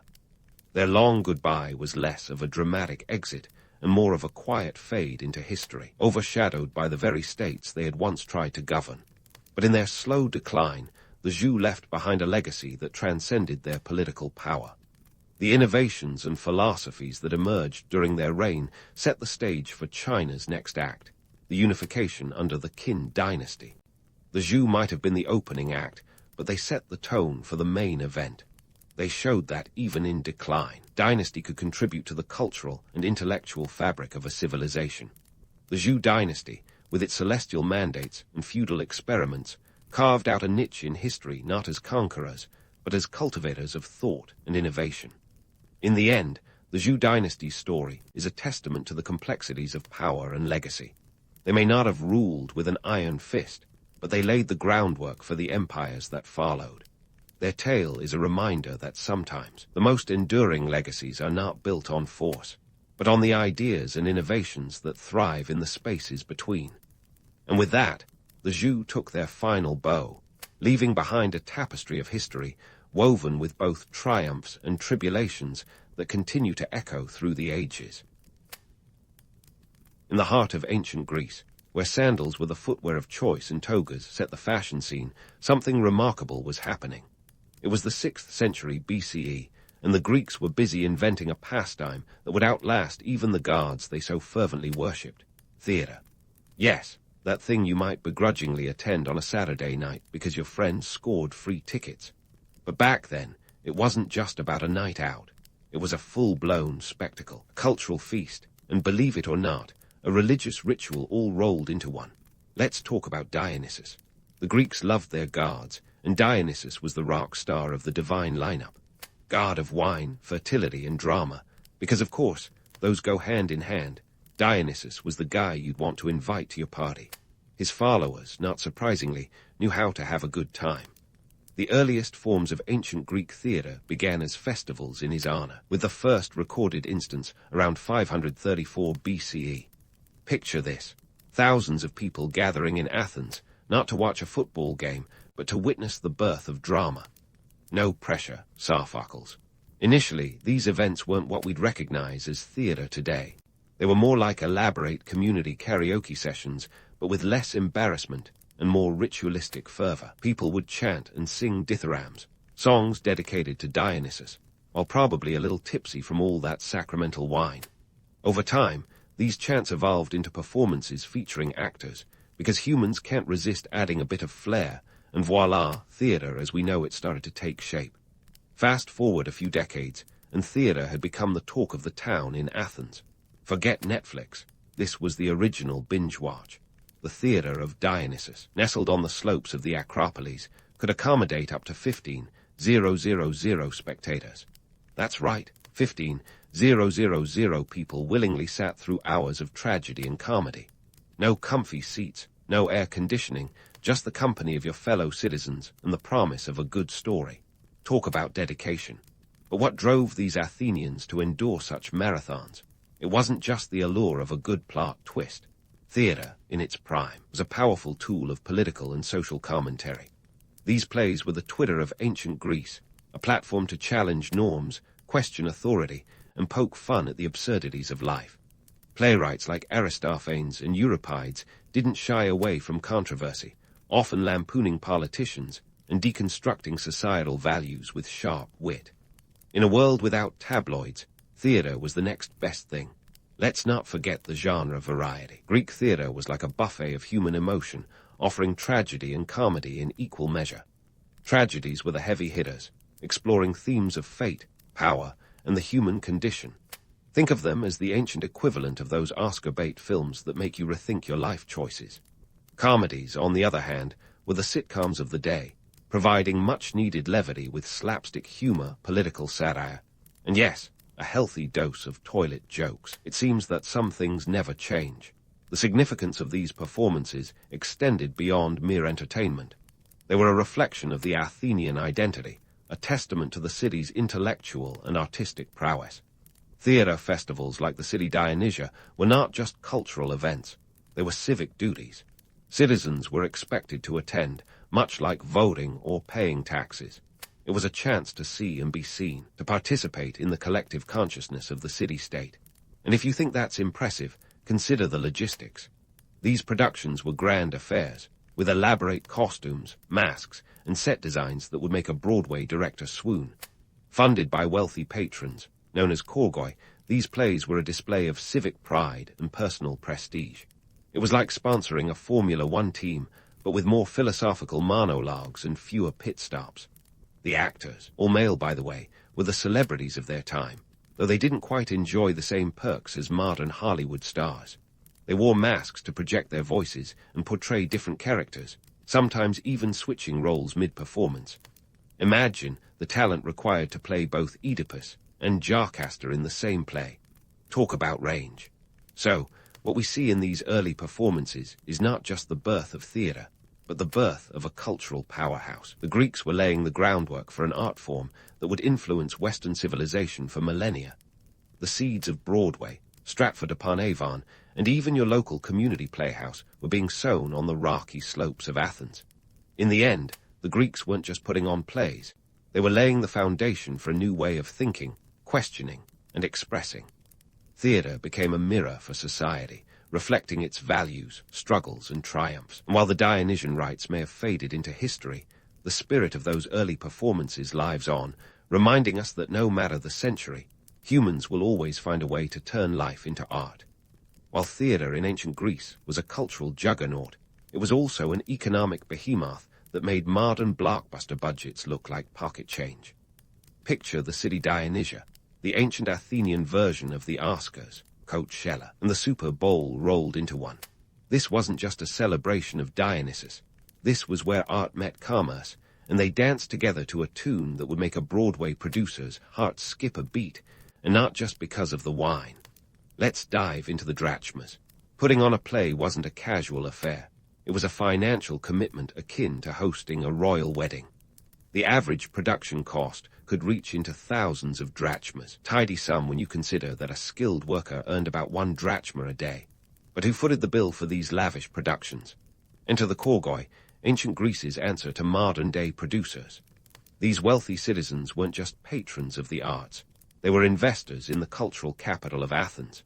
It was a blend of civic duty and social climbing, a bit like sponsoring a public radio pledge drive, but with more potential for political gain and less tote bags. The role of the playwright also carried significant weight. Take Sophocles, for example, who wasn't just some guy with a knack for penning tragedies. He was a statesman and a military leader who helped steer Athens through turbulent times. His plays weren't just entertainment. They were political commentary wrapped in iambic verse. Aristophanes, on the other hand, wielded comedy as a weapon, poking fun at everyone from political leaders to philosophers. These playwrights had their fingers on the pulse of society, and their works were a reflection of the zeitgeist. It was like having Jon Stewart and Aaron Sorkin rolled into one, minus the TV cameras and Twitter trolls. But before we romanticize these playwrights as solitary geniuses toiling away for the love of the art, let's acknowledge the reality. They were part of a well-oiled theatrical machine. The city Dionysia wasn't just about showcasing talent. It was a competition. Think of it as the Olympic Games of drama, where playwrights competed for glory, prestige, and of course financial reward. The state provided subsidies, and winning could elevate a playwright's status to near mythical levels. So art for art's sake? Not quite. This was art for fame, influence, and a hefty payday. The festival itself was a logistical marvel. Imagine a week-long event featuring multiple plays from each competing playwright. Today, that would be like binge-watching every season of your favorite show in one sitting, but with the added pressure of deciding the fate of the creators based on audience applause. The sheer scale of the city Dionysia required meticulous planning and coordination. The state funded the event, from the hiring of actors to the construction of sets. It was a massive investment in public entertainment and civic pride, akin to a government-backed reality show with far more cultural cachet. And here's a little myth-busting for you. The idea that theatre was purely a cultural endeavor driven by noble ideals. Not quite the full story. The political stakes were high. Athens used the festival as a platform to showcase its power and sophistication to visiting dignitaries. It was soft power at its finest, using culture to project influence and assert dominance in the ancient world. The theatre was an arena where political and social issues were aired, where the public could engage in a dialogue about governance, morality, and civic responsibility. It wasn't just about the drama on stage. It was about the dialogue it inspired offstage. The actors, though, were the unsung heroes of this theatrical extravaganza. Remember, these weren't professional actors in the modern sense. They were often chosen from the citizenry, and their performances could make or break a play. Like gladiators of the stage, they donned masks and costumes, transforming into guards, heroes, and fools. They worked tirelessly, rehearsing under the Athenian sun, delivering lines with the precision of a warrior wielding a sword. It was a demanding profession, both physically and mentally, with little of the glamour associated with today's stars, but plenty of expectations. So, while the image of ancient Greek theatre often conjures visions of high art and cultural refinement, the reality was grounded in economic realities, political maneuvering, and social dynamics.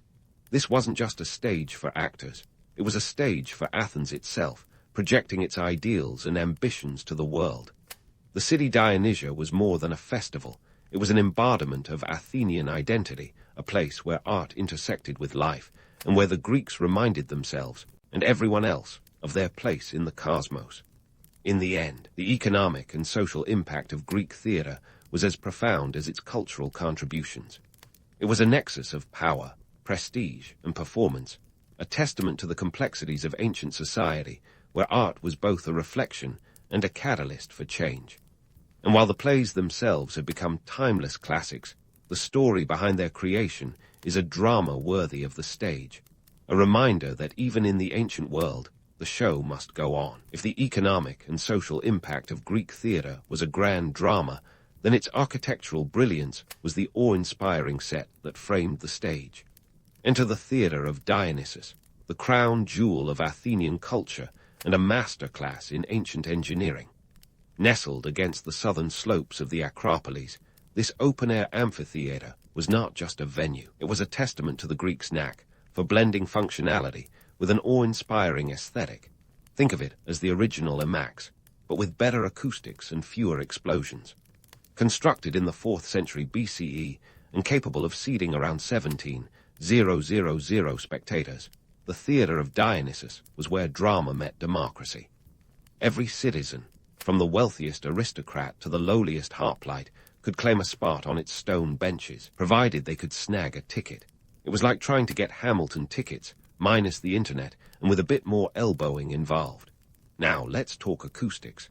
The Greeks were serious about their sound quality, long before the days of surround sound and noise-cancelling headphones. The theatre of Dionysus was designed with such precision that even the softest whisper from the stage could reach the furthest row. How did they do it? Magic, perhaps. But more likely, it was the clever use of natural acoustics and the shape of the theatre itself, a semicircular design that naturally amplified sound. The Greeks understood that a well-timed punchline or tragic lament was only as good as its delivery, and they made sure every audience member got the message, loud and clear. The architecture was more than just a technical marvel. It was a reflection of Athenian values. The open skies above were a reminder of the divine, the stone seats a symbol of democracy, and the stage a platform for the exchange of ideas. In an era where political discourse was as lively as a modern-day Twitter thread, the theatre served as a civic arena where social issues were played out before the public eye. It wasn't just about entertainment, it was about engagement. The stones of the theatre of Dionysus bore witness to debates on morality, governance, and the human condition, all wrapped in the guise of drama. But let's not romanticize it too much. Sure, the theatre of Dionysus was a marvel of ancient engineering, but it was also a logistical nightmare. Imagine a crowd of 17,000 trying to find the nearest restroom at intermission. Spoiler alert, there weren't any. The Greeks might have been ahead of their time in many ways, but modern conveniences were not their strong suit. And yet, despite these challenges, the theatre thrived, a testament to the human spirit's determination to enjoy a good story, even if it meant a little discomfort. The design and layout of the theatre were no accident. Each seat had a purpose, and each tier a social significance. The front rows, known as the prohedria, were reserved for esteemed guests, priests, and officials, essentially the ancient Greek version of VIP seating. Meanwhile, the hoi polloi packed the upper tiers, where the view was spectacular, but the chance of catching a stray grape from a fellow theatre-goer was equally high. It was a social microcosm of Athens, a place where people from all walks of life came together to witness the spectacle of human emotion. The theatre's design also reflected political aspirations. It was a space where decisions were influenced and public opinion was shaped. The playwrights were the orators, the actors their messengers, and the audience the jury. This was democracy in action, where the power of persuasion and the art of rhetoric played out against a backdrop of painted scenery and larger-than-life masks. Speaking of masks, let's not forget their crucial role. They weren't just for dramatic effect. They were a necessity in a venue this size.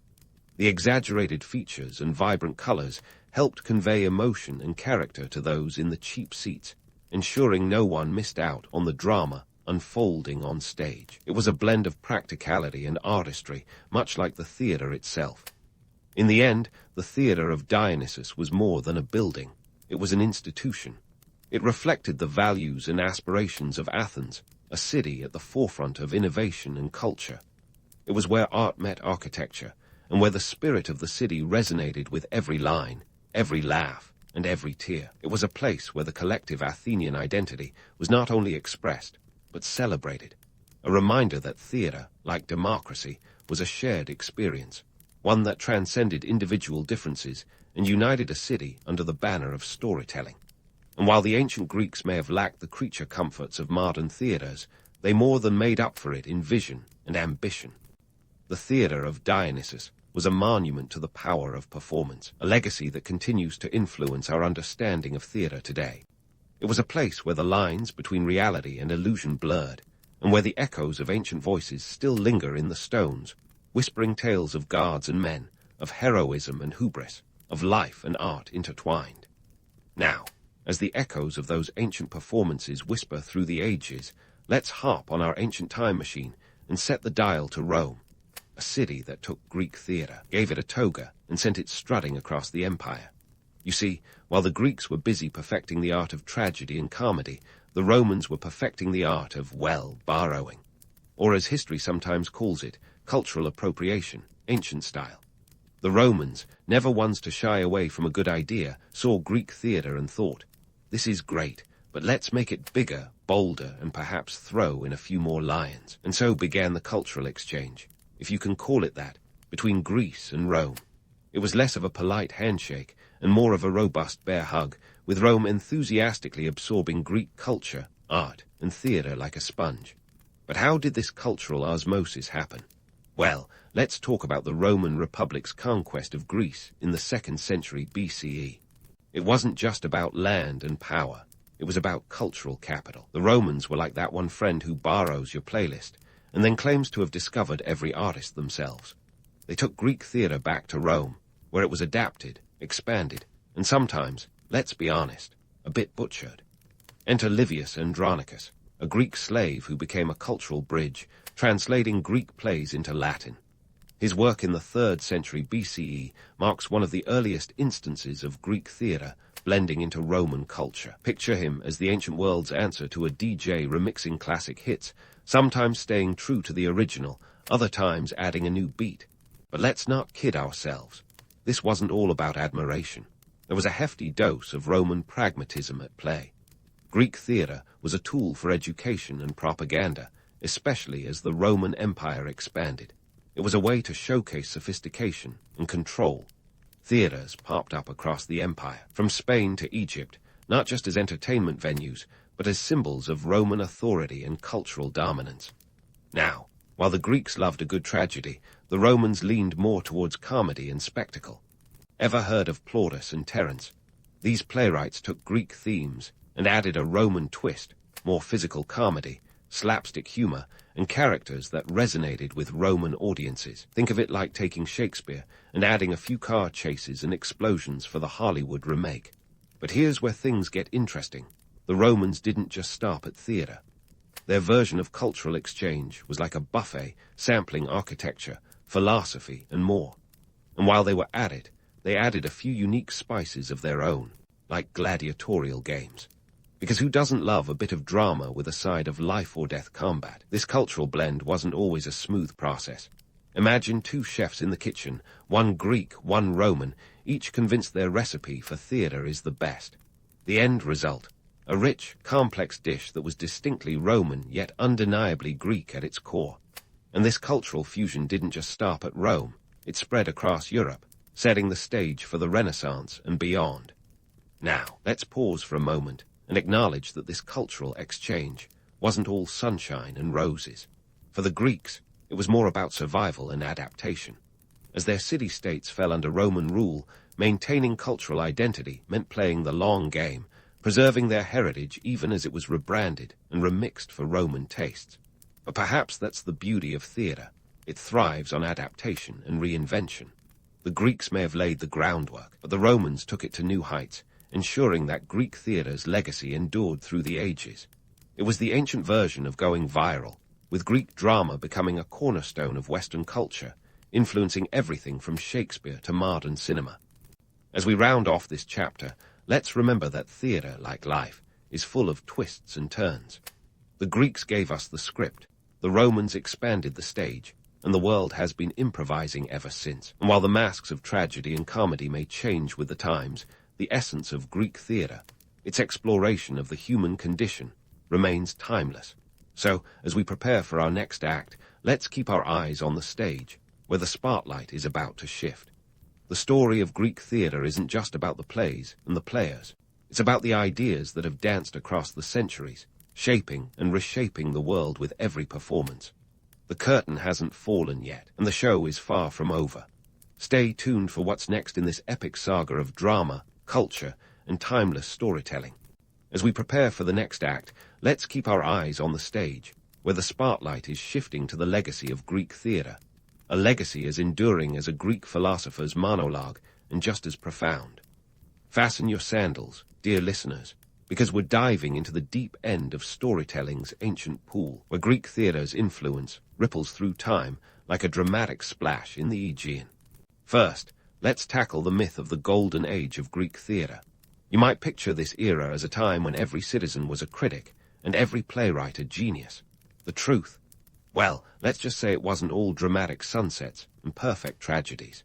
Sure, Athens in the 5th century BCE was a hotbed of creativity, but it was also a city embroiled in wars and political upheaval. The Peloponnesian War, 431–404 BCE, was as much a backdrop to these plays as the painted scenery on stage. Theaters were a place for escapism, yes, but also a space for grappling with the chaos of reality, a bit like our current love affair with dystopian films during uncertain times. Now, zoom out to see the bigger picture. The Greeks planted the seeds of theater, but it was the Romans who watered them with gusto, ensuring the roots spread across continents. From Shakespeare's tragic heroes to Hollywood's love for epic narratives, the fingerprints of Greek theater are all over our modern cultural tapestry. The three-act structure, the tragic flaw, the deus ex machina, these aren't just relics of the past. They're the building blocks of countless stories today. It's as if every playwright has a little Sophocles whispering in their ear, urging them to add just a touch more pathos. Speaking of whispers, let's not forget the economic muscle behind this cultural phenomenon. Greek theater was as much about the drachmas as the drama. Those choregoi who funded the plays, they were the ancient equivalent of executive producers, expecting returns in the form of prestige and influence. Today, we see echoes of this in our blockbuster-centric film industry, where studios invest millions, hoping for a payoff that can launch 1,000 sequels. Ancient Greek theater wasn't just an art. It was an industry, an insight that might make the likes of Spielberg or Lucas nod in understanding. And let's not ignore the political spectacle. Greek theater was the ancient world's version of political commentary, a platform where playwrights could poke the bear that was Athenian politics. Aristophanes' plays are a masterclass in satire, wielding humor as a weapon sharper than a Spartan's spear. Fast forward to today, and we've got late-night hosts and satirical shows continuing this tradition, proving that while the stage may have changed, the script of using humor to challenge authority remains remarkably consistent. But here's the kicker. Did we truly learn from the Greeks, or did we just swipe their scripts and costumes while perfecting the dramatic exit? It's a bit of both, really.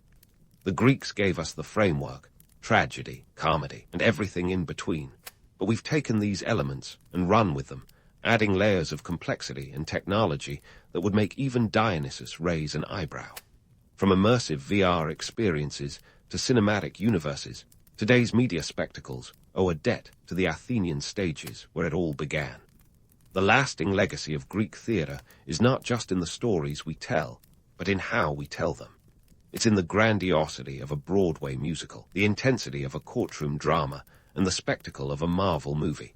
It's in the way we use stories to reflect, question, and sometimes escape the world around us. The Greeks understood that theater was more than entertainment. It was a mirror to society, a way to explore the human condition in all its messy, glorious complexity. In the end, while the golden age may have tarnished with time, the essence of Greek theatre shines brighter than ever. It reminds us that whether we're in an ancient amphitheatre or a modern cinema, we're all part of the same play, striving, dreaming, and occasionally stumbling through life's grand performance. So, as the curtain falls on our exploration, let's tip our hats to the Greeks, the original dramatists who taught us that life, much like theatre, is a beautiful, tragic, comedic dance across the stage. And with that, dear listeners, our journey through the annals of ancient Greek theatre concludes. A tale of gods and mortals, of tragedies and comedies, of history and legacy. So next time you find yourself swept away by a gripping story, remember the Greeks who first spun these threads of drama, weaving a tapestry that continues to envelop us in its timeless embrace. The stage is set, the actors are waiting, and the echoes of ancient applause still linger in the air. Until next time, may your stories be as epic as a Greek saga, and your exits as dramatic as a well-timed Deus ex machina.